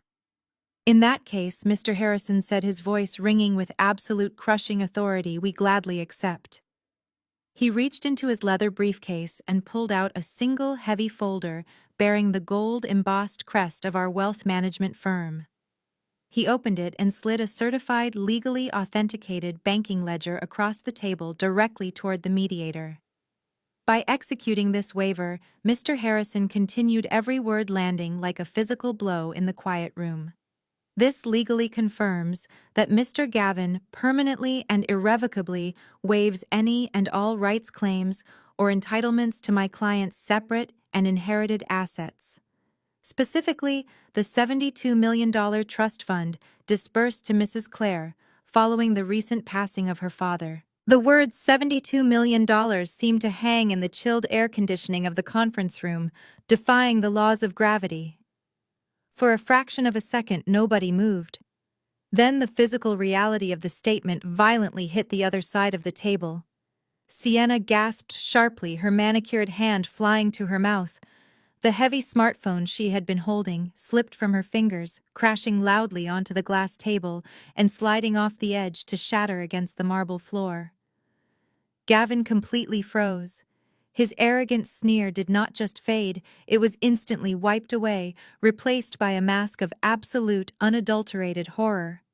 Every single drop of blood drained from his face, leaving his skin a sickly pale gray. His mouth opened slightly, but no sound came out. He stared wildly at the banking ledger sitting in front of the mediator, his eyes wide and frantic, desperately trying to compute the sheer astronomical magnitude of the wealth he had just voluntarily signed away. Over on the corner sofa, Kendra let out a choked, breathless sound, her grip on her designer handbag going completely slack. Nolan sat paralyzed, his eyes darting between my calm, collected face and the devastating document on the table. The room fell into a stunned, suffocating silence, broken only by the sound of my slow, steady breathing as I sat back and watched my husband realize he had just thrown away an empire.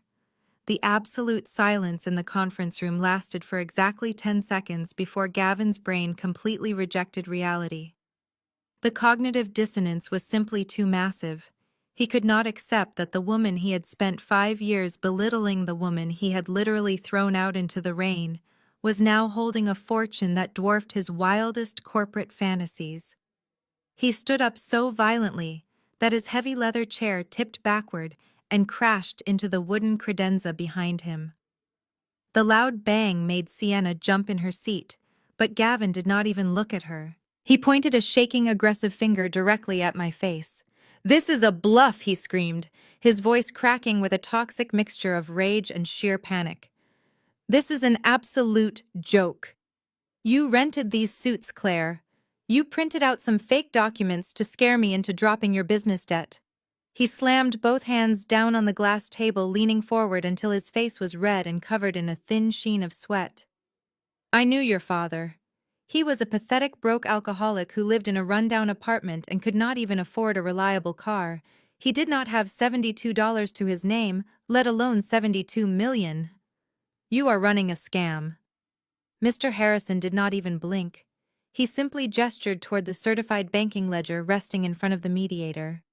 Caldwell, despite being a discount attorney, knew a certified federal banking document when he saw one.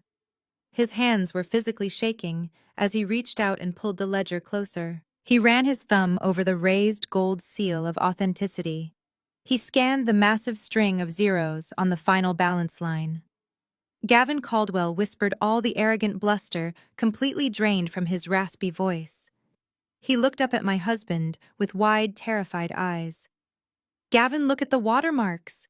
Look at the federal stamp. This is real." "Shut up, Caldwell," Gavin barked, snatching the ledger out of his own lawyer's hands. He stared at the numbers, his eyes darting frantically across the page, as if looking for a typo to save his life. No. No, this is impossible. Where would a drunk get this kind of money? It makes absolutely no sense. Without raising his voice, Mr. Harrison calmly reached back into his leather briefcase. He pulled out a pristine, heavy stock envelope. He opened the clasp and extracted a thick stack of original corporate certificates, their edges bordered in intricate green and gold ink. With a smooth, deliberate motion, he slid the certificates across the glass table. They fanned out perfectly, coming to a stop directly under Gavin's nose. Your late father-in-law did indeed struggle with personal demons in his early years. Mr. Harrison explained, his tone conversational, but laced with lethal precision. However, what he lacked in lifestyle choices he made up for in visionary investing. 30 years ago, he quietly poured his life savings into a small, highly speculative biotech startup. He became one of the original founding shareholders. Mr. Harrison paused, letting Gavin read the bold, embossed letters at the top of the certificates. That startup was Biomedics. He chose to live a modest private life to keep his massive wealth completely hidden from the public eye. Upon his death, his shares were automatically liquidated into the trust fund you see before you. Fully vested, entirely legitimate, and legally inherited by my client. Gavin knew Biomedics. Everyone in the corporate tech and medical sales world knew Biomedics. It was a global titan. The reality of the certificates sitting on the table crashed down onto his shoulders like a collapsing building. His knees visibly buckled, he grabbed the edge of the glass table to steady himself, taking ragged, shallow breaths as his entire world unraveled. He realized exactly what he had done. If he had just played the part of the grieving, supportive husband, if he had not rushed to file the divorce papers on the day of the funeral to punish me, he would have been legally entitled to fight for half of that empire. $36 million had been sitting right in his living room waiting for him. But he was so greedy, so eager to hide his own stolen cash, that he locked himself out completely. Sienna let out a soft, horrified whimper, realizing she had just hitched her wagon to a man who had fumbled generational wealth for a measly $500,000. Over on the sofa, Nolan and Kendra sat frozen like statues, their faces pale, the reality of my absolute power finally dawning on them.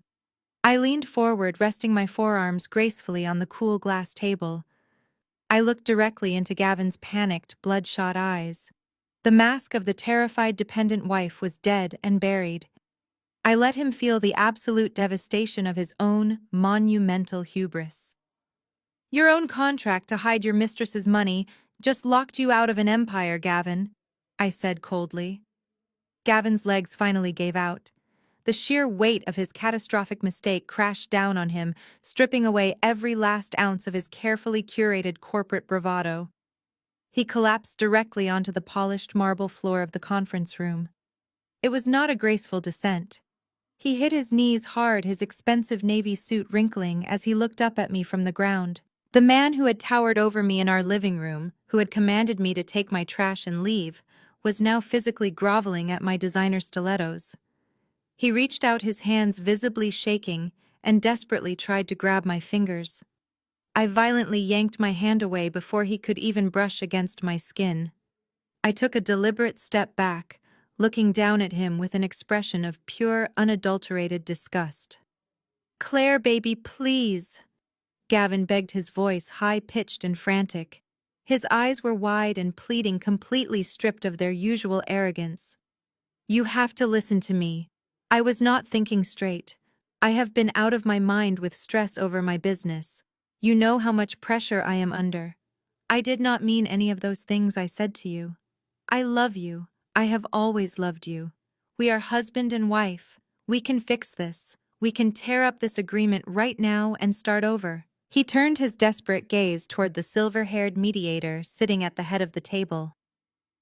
"Tear it up," Gavin ordered, though it sounded more like a pathetic whine. "The waiver is invalid. I was under extreme emotional duress. I withdraw my signature." The mediator simply adjusted his glasses and looked at Gavin with a mixture of pity and professional detachment. I am afraid that is completely impossible, Mr. Gavin. You provided a mobile notary. You willingly submitted this document to my office less than 10 minutes ago, stating it was mutually beneficial. The ink is dry, and the agreement is legally binding. Gavin let out a choked, guttural sob. He turned back to me, clasping his hands together, like a child begging for forgiveness. Claire, you cannot do this to me. I supported you for 5 years. I paid the mortgage. I fed you. You owe me. We built a life together. That money is supposed to be for our future. I stared down at him, my face a mask of absolute ice. You did not want a future with me, Gavin, I said, my voice slicing through his pathetic tears. You wanted a punching bag. You threw my clothes out into a thunderstorm on the exact day I buried my father. You paraded your pregnant mistress in front of your entire family and allowed your mother to humiliate me in public. You extorted me for my last $30,000 just to cover my business debt, all while you were buying Cartier diamonds for another woman. Do not you dare sit on that floor and tell me you love me. You only love my money, and now you will never touch a single dime of it. While Gavin sobbed on the marble floor, the reality of the situation was rapidly processing in another part of the room. Sienna had been standing frozen near her chair, her hands clutching her maternity dress. Her eyes darted from the heavy gold-embossed banking ledger on the table to my $8,000 custom suit, and finally down to the pathetic broken man weeping on his knees. The gears in Sienna's head finally clicked into place. She realized exactly what the financial waiver meant. Gavin had not just locked me out of his secret $500,000, he had permanently locked himself out of a $72 million fortune. Half of that money, $36 million, could have legally been his if he had simply stayed married or filed for a standard divorce without hiding assets. Sienna's sweet, demure persona vanished in an instant. Her face twisted into a mask of absolute fury. She stepped forward, her designer heels clicking sharply against the floor, and stopped right behind Gavin. You signed it, Sienna whispered, her voice trembling with an entirely different kind of rage. Gavin flinched, looking back at her over his shoulder. Sienna's voice began to rise, echoing loudly off the conference room walls. You actually signed away $36 million, you idiot! You arrogant, stupid idiot! You told me you had a master plan. You told me you were going to crush her and leave her with nothing. Instead, you just gave away an entire empire because you were too cheap to split a savings account. Gavin tried to stand up, reaching out to her. Sienna.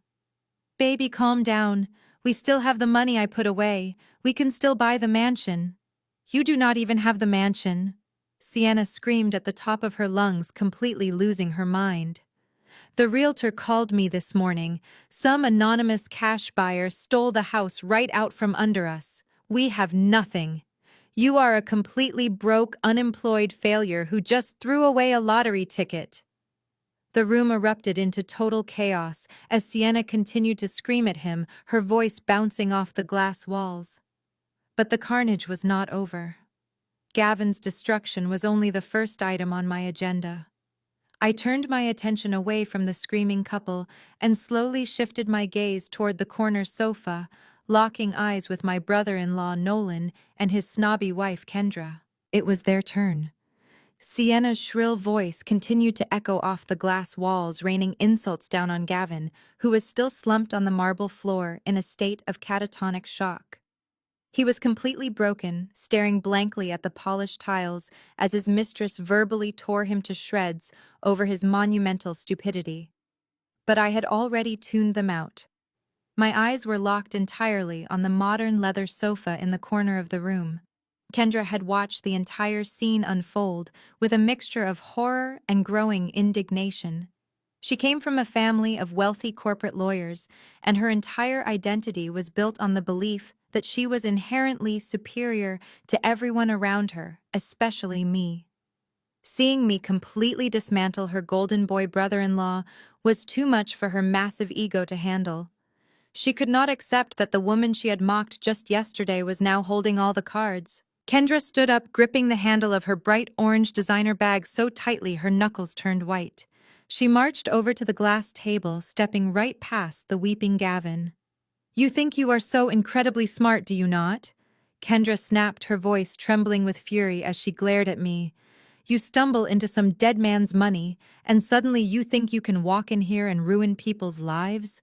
You are nothing but a vindictive, bitter woman, Claire. My father is a senior partner at one of the top law firms in this city. If you think you can just terrorize this family and walk away, you have another thing coming. We will drag you into litigation so deep you will spend half that inheritance just paying legal fees." I did not flinch. I did not raise my voice. I simply let her finish her little tantrum. I slowly turned my gaze away from her angry face and looked directly at Nolan, who was still sitting frozen on the sofa. He was sweating profusely, his face entirely drained of color. Unlike his wife, Nolan understood exactly what kind of power $72 million in liquid cash could wield in the corporate world. "Kendra," I said smoothly, keeping my voice perfectly level. "You love bragging about Nolan's executive job, right? You love telling everyone how he is a regional director, how he closes massive commercial deals, and how his salary pays for that ridiculous handbag you are holding." Kendra lifted her chin defiantly. "He earned his position," she spat back. "He actually works for his money, unlike you." I offered her a cold, empty smile. "Guess who just bought his firm?" The defiance instantly vanished from Kendra's eyes, replaced by a deep, sudden confusion. She blinked, her mouth opening slightly as she tried to process my words.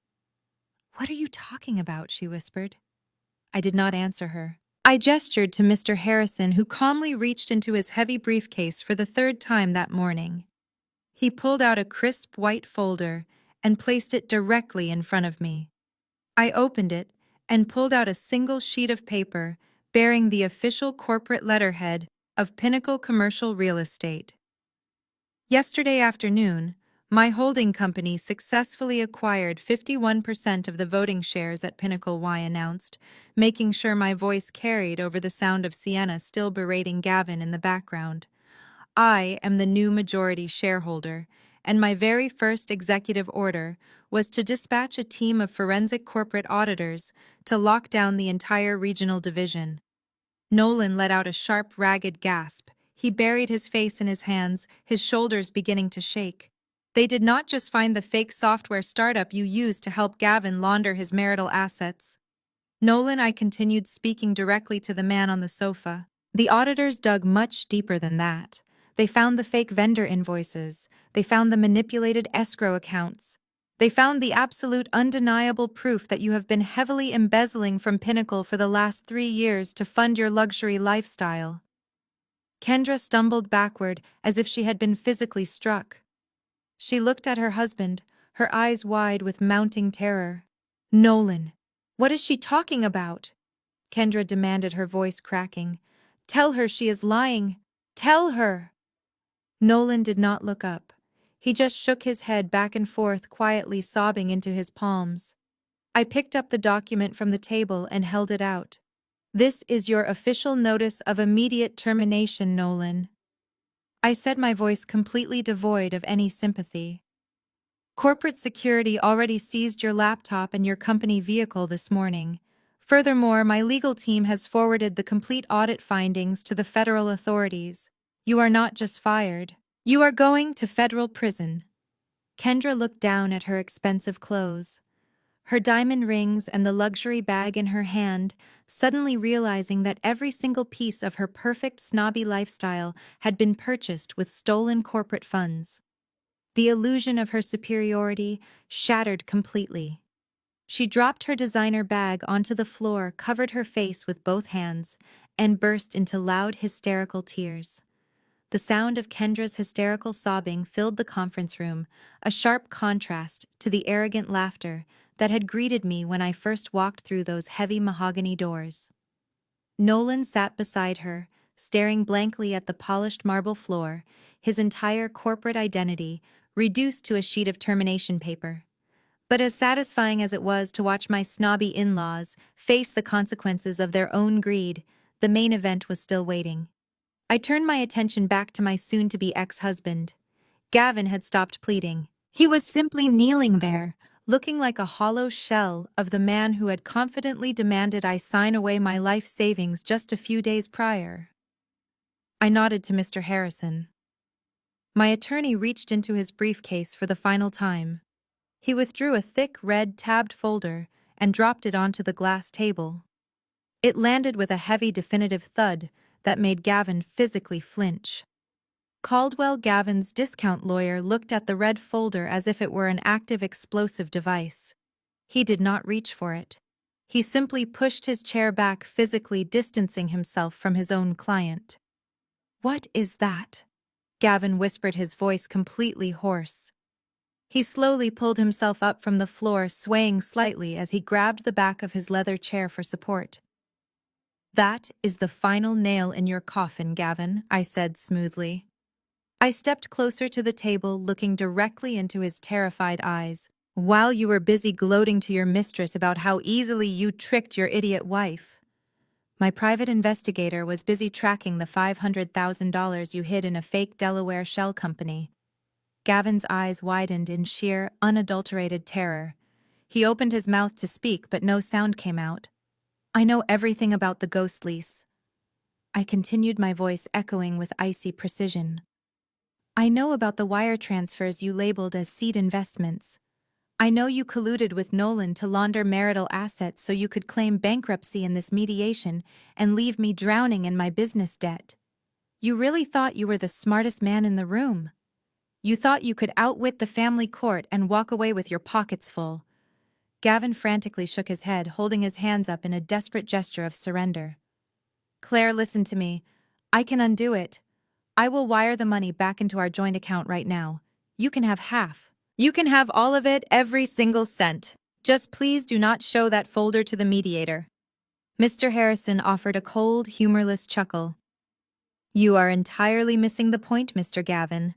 We have no intention of showing this to a family court mediator."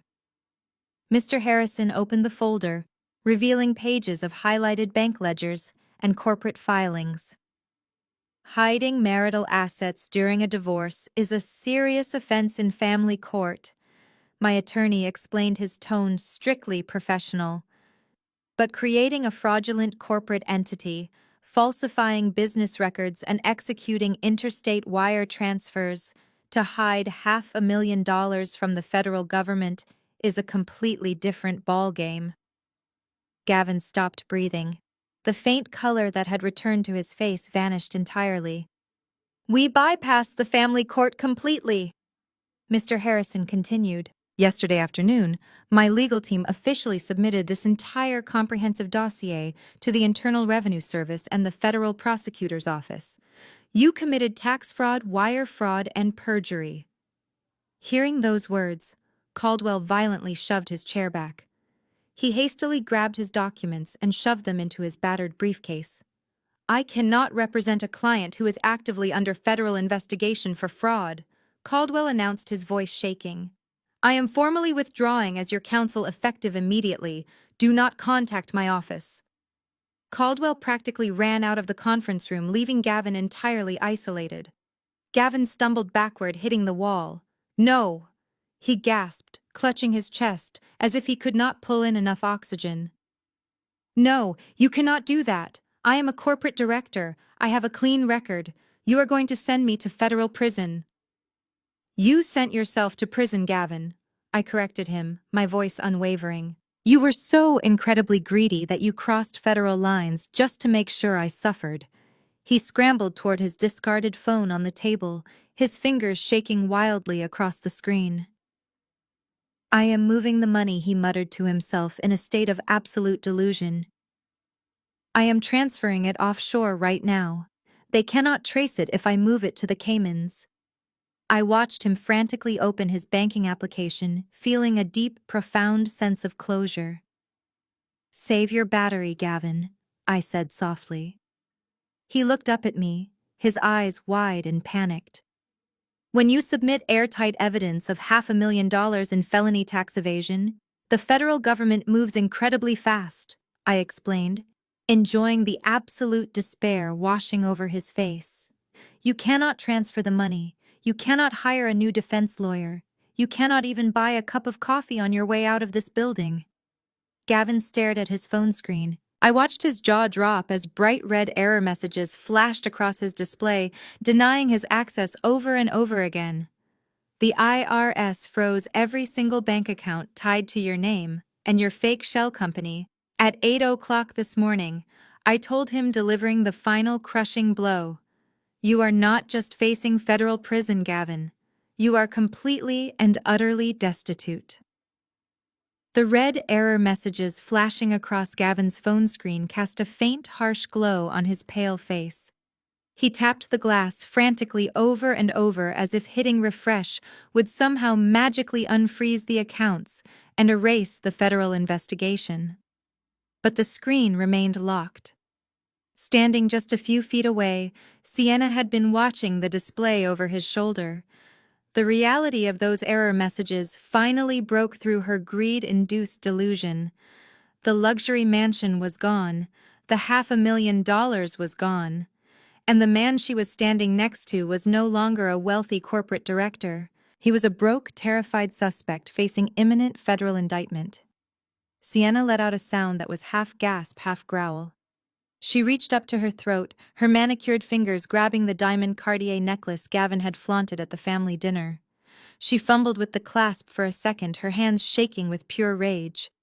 When it did not easily open, she let out a frustrated scream and simply yanked. The delicate white gold chain snapped against her neck. She threw the broken necklace directly at Gavin. The diamonds hit him squarely in the chest and clattered onto the polished marble floor, scattering like cheap glass. "You absolute pathetic loser!" Sienna screamed, her voice completely devoid of the sweet, breathy tone she usually weaponized. "You promised me a luxury life. You told me you were a genius and that you had outsmarted your wife. But you are nothing. You are a broke, arrogant criminal who just threw away $36 million because you were too cheap to be honest." Gavin reached out a trembling hand toward her. "Sienna, please. You have to stay. We are having a baby." Sienna laughed, a harsh, humorless sound that echoed off the glass walls. "I am not going down with a sinking ship. I am not spending the best years of my life visiting a broke loser in federal prison. Do not ever contact me again." She grabbed her designer purse from the table, turned on her heel, and stormed toward the exit. The heavy mahogany doors slammed shut behind her, the final echoing boom sealing Gavin's absolute isolation. But the carnage inside the room was far from over. With Sienna gone, the remaining members of the toxic family immediately turned their fangs on each other. There was no loyalty left, only the desperate animalistic instinct to survive. Nolan surged up from the leather sofa, his face contorted in a mask of sheer panic and fury. He marched toward his brother, pointing an accusing finger. "This is entirely your fault," Nolan bellowed. "You dragged me into this. You begged me to help you set up that Delaware shell company to hide your money.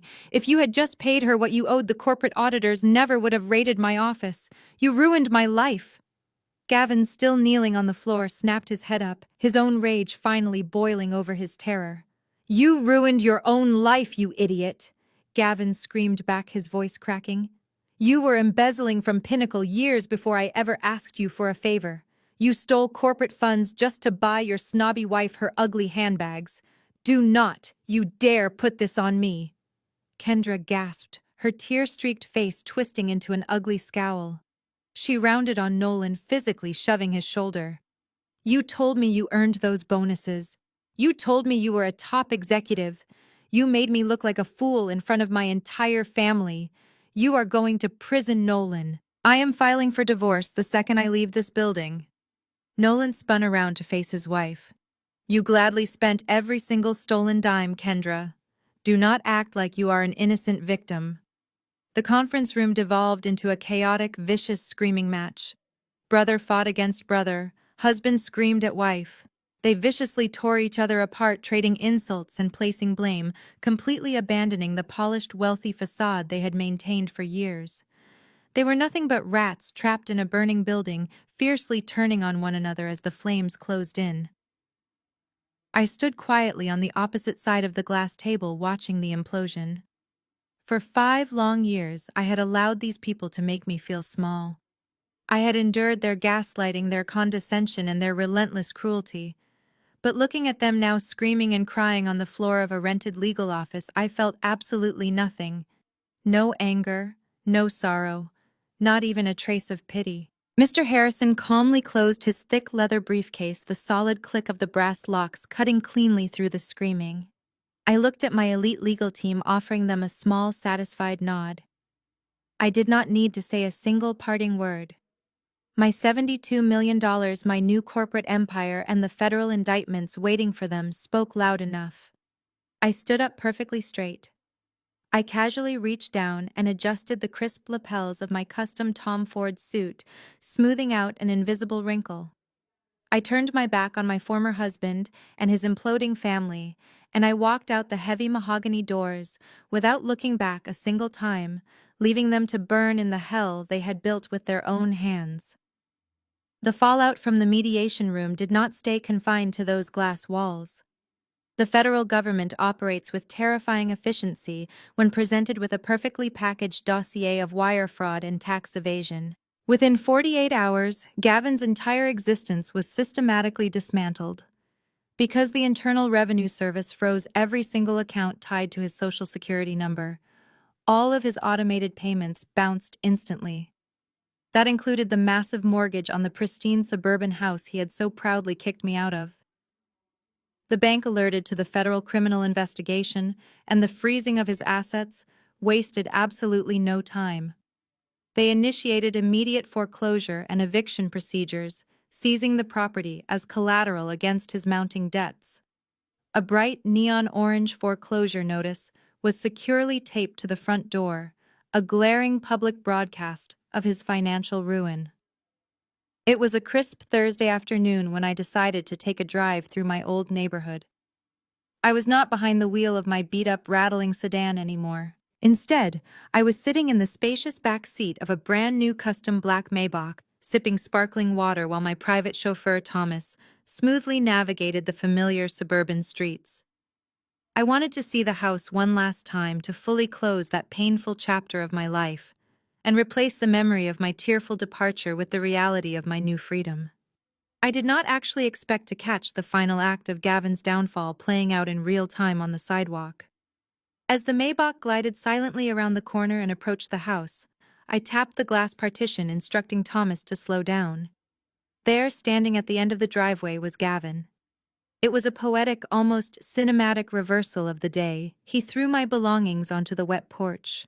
He was not wearing a tailored designer suit or an expensive luxury watch. He was wearing faded sweatpants and a wrinkled gray t-shirt, looking exhausted, disheveled, and completely defeated. He was dragging heavy black plastic trash bags down the driveway, physically hauling them to the curb. His luxury SUV was nowhere to be seen, likely already repossessed by the dealership or seized by federal agents. He was sweating profusely under the afternoon sun, struggling with the cheap plastic bags. He looked frantic and panicked, rushing to get his belongings off the property before the bank sent someone to change the locks. As he yanked one of the heavy bags over the edge of the concrete, the thin plastic caught on a stray branch of the manicured hedge and ripped completely open. A tangled mess of expensive silk ties, custom dress shirts, and golf polos spilled out onto the dirty pavement. Gavin dropped to his knees, frantically trying to gather his ruined wardrobe and shove the clothes back into the torn plastic. He looked so incredibly small, so entirely stripped of the power and arrogance that used to define him. A few neighbors walking their dogs were actively staring at him, whispering to each other. He had spent years curating an image of untouchable perfection for these people, and now he was nothing more than the neighborhood spectacle, hitting absolute rock bottom for everyone to see.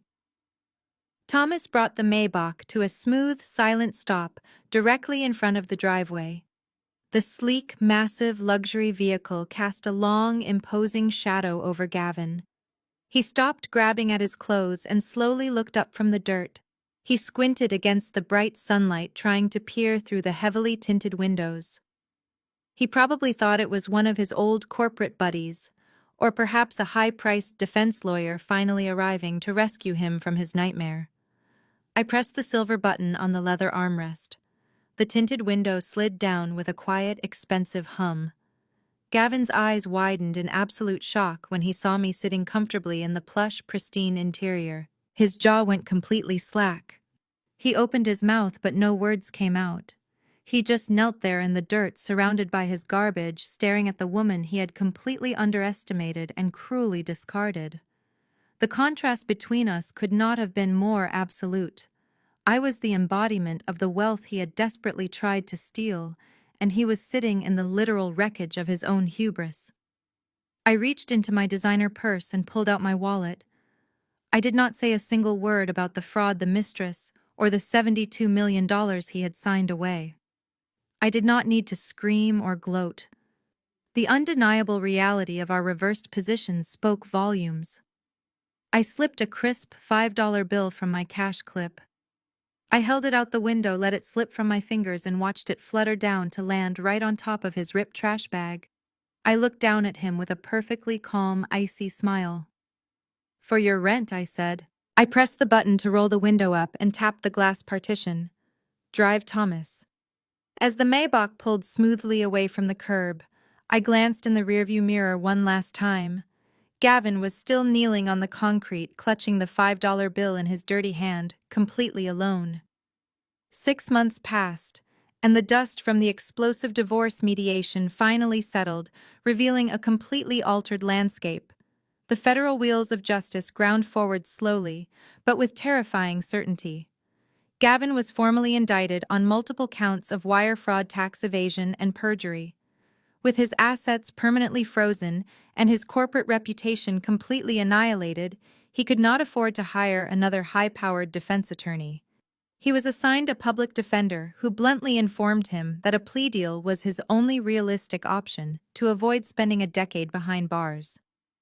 While awaiting his federal trial, Gavin was forced to find a way to survive. The man who used to boast about closing massive tech deals over expensive steak dinners was now working the evening shift as a line cook at a crowded, greasy diner on the outskirts of the city.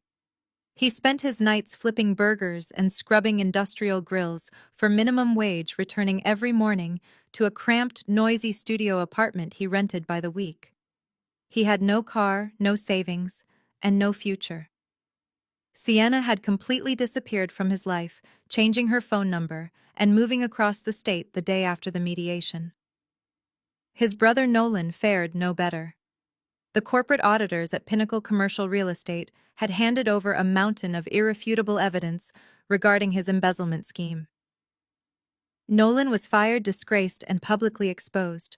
The moment the federal agents showed up at their suburban home to confiscate his luxury vehicles and electronics, Kendra did exactly what she had promised. She filed for divorce. Kendra tried to salvage her reputation by playing the victim, claiming she had absolutely no idea her lavish lifestyle was funded by stolen money. She moved back into her parents' wealthy estate, utterly humiliated, leaving Nolan to face the legal consequences entirely on his own. He was currently unemployed, living in a cheap motel, and waiting for his own federal indictment to drop. The arrogant, untouchable golden boys of the family had been completely stripped of their false empires. As for me, I did exactly what Gavin had sworn I could never do. I succeeded. I took a small strategic portion of my $72 million trust fund and injected it directly into my struggling public relations firm. I did not just pay off the $50,000 business debt. I completely rebranded the company. I hired top-tier talent, poached brilliant marketing executives from rival agencies, and acquired state-of-the-art software. I transformed my small, failing business into a powerhouse media and communications empire. Within 6 months, we were landing massive national accounts.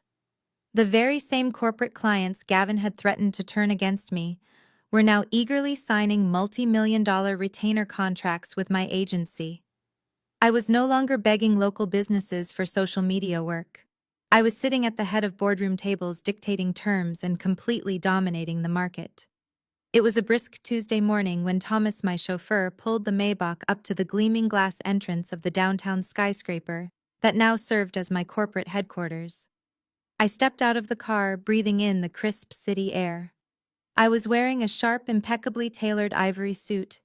I walked through the grand lobby, no longer the timid, broken woman who had cowered under Gavin's constant belittling. The private elevator whisked me up to the top floor. When the polished steel doors slid open, I stepped into a bustling, vibrant office space. Natural light flooded the room through massive windows. Dozens of employees were actively working, collaborating, and moving with purposeful energy. As I walked down the central corridor, the atmosphere shifted. It was not a shift of fear or intimidation, but one of genuine respect. Employees looked up from their desks, offering warm smiles and bright morning greetings. My lead marketing director, a brilliant woman I had personally recruited, handed me a fresh coffee and a briefing folder, speaking excitedly about a massive international campaign we had just successfully launched. I thanked her and continued walking toward the end of the hall, pushing open the heavy glass door to my new corner office. The space was breathtaking.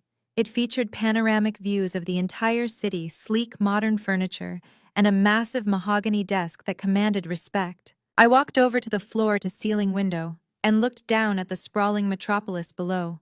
I had built this. I had taken the absolute worst moment of my life, the ultimate betrayal, and used it as the foundation to construct an empire that nobody could ever take away from me. I stood at the massive window of my new office, feeling the gentle warmth of the morning sun against my face. Looking down at the sprawling city below, I caught my own reflection in the thick glass. It was strange to look back at the woman I was just a few short months ago.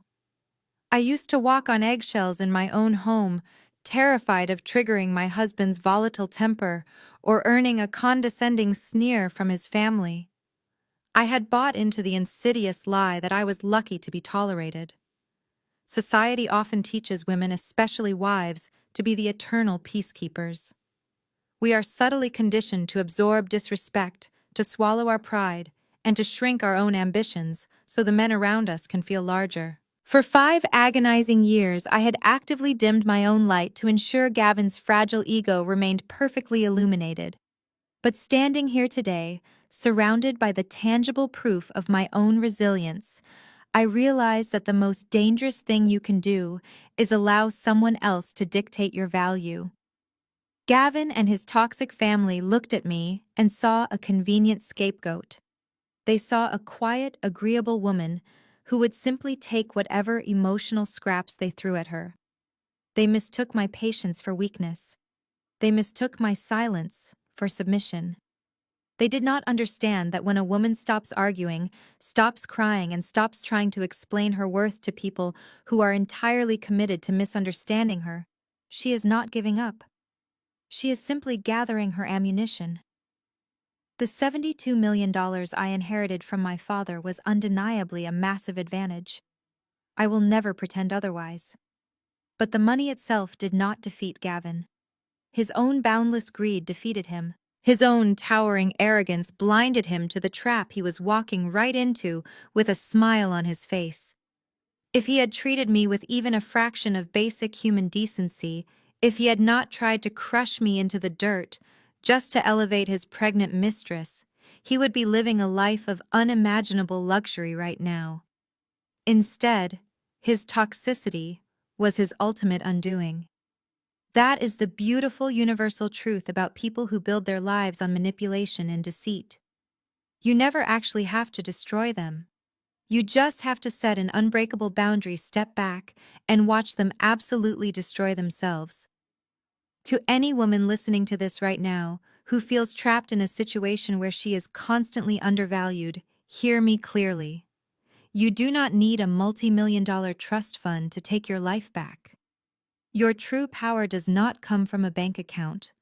It comes from your absolute refusal to accept disrespect. It comes from looking at the people who try to make you feel small and deciding that you are no longer participating in their twisted games.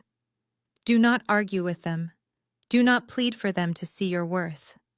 The very moment you have to convince someone that you matter, you have already lost the battle. Walk away. Build your own table.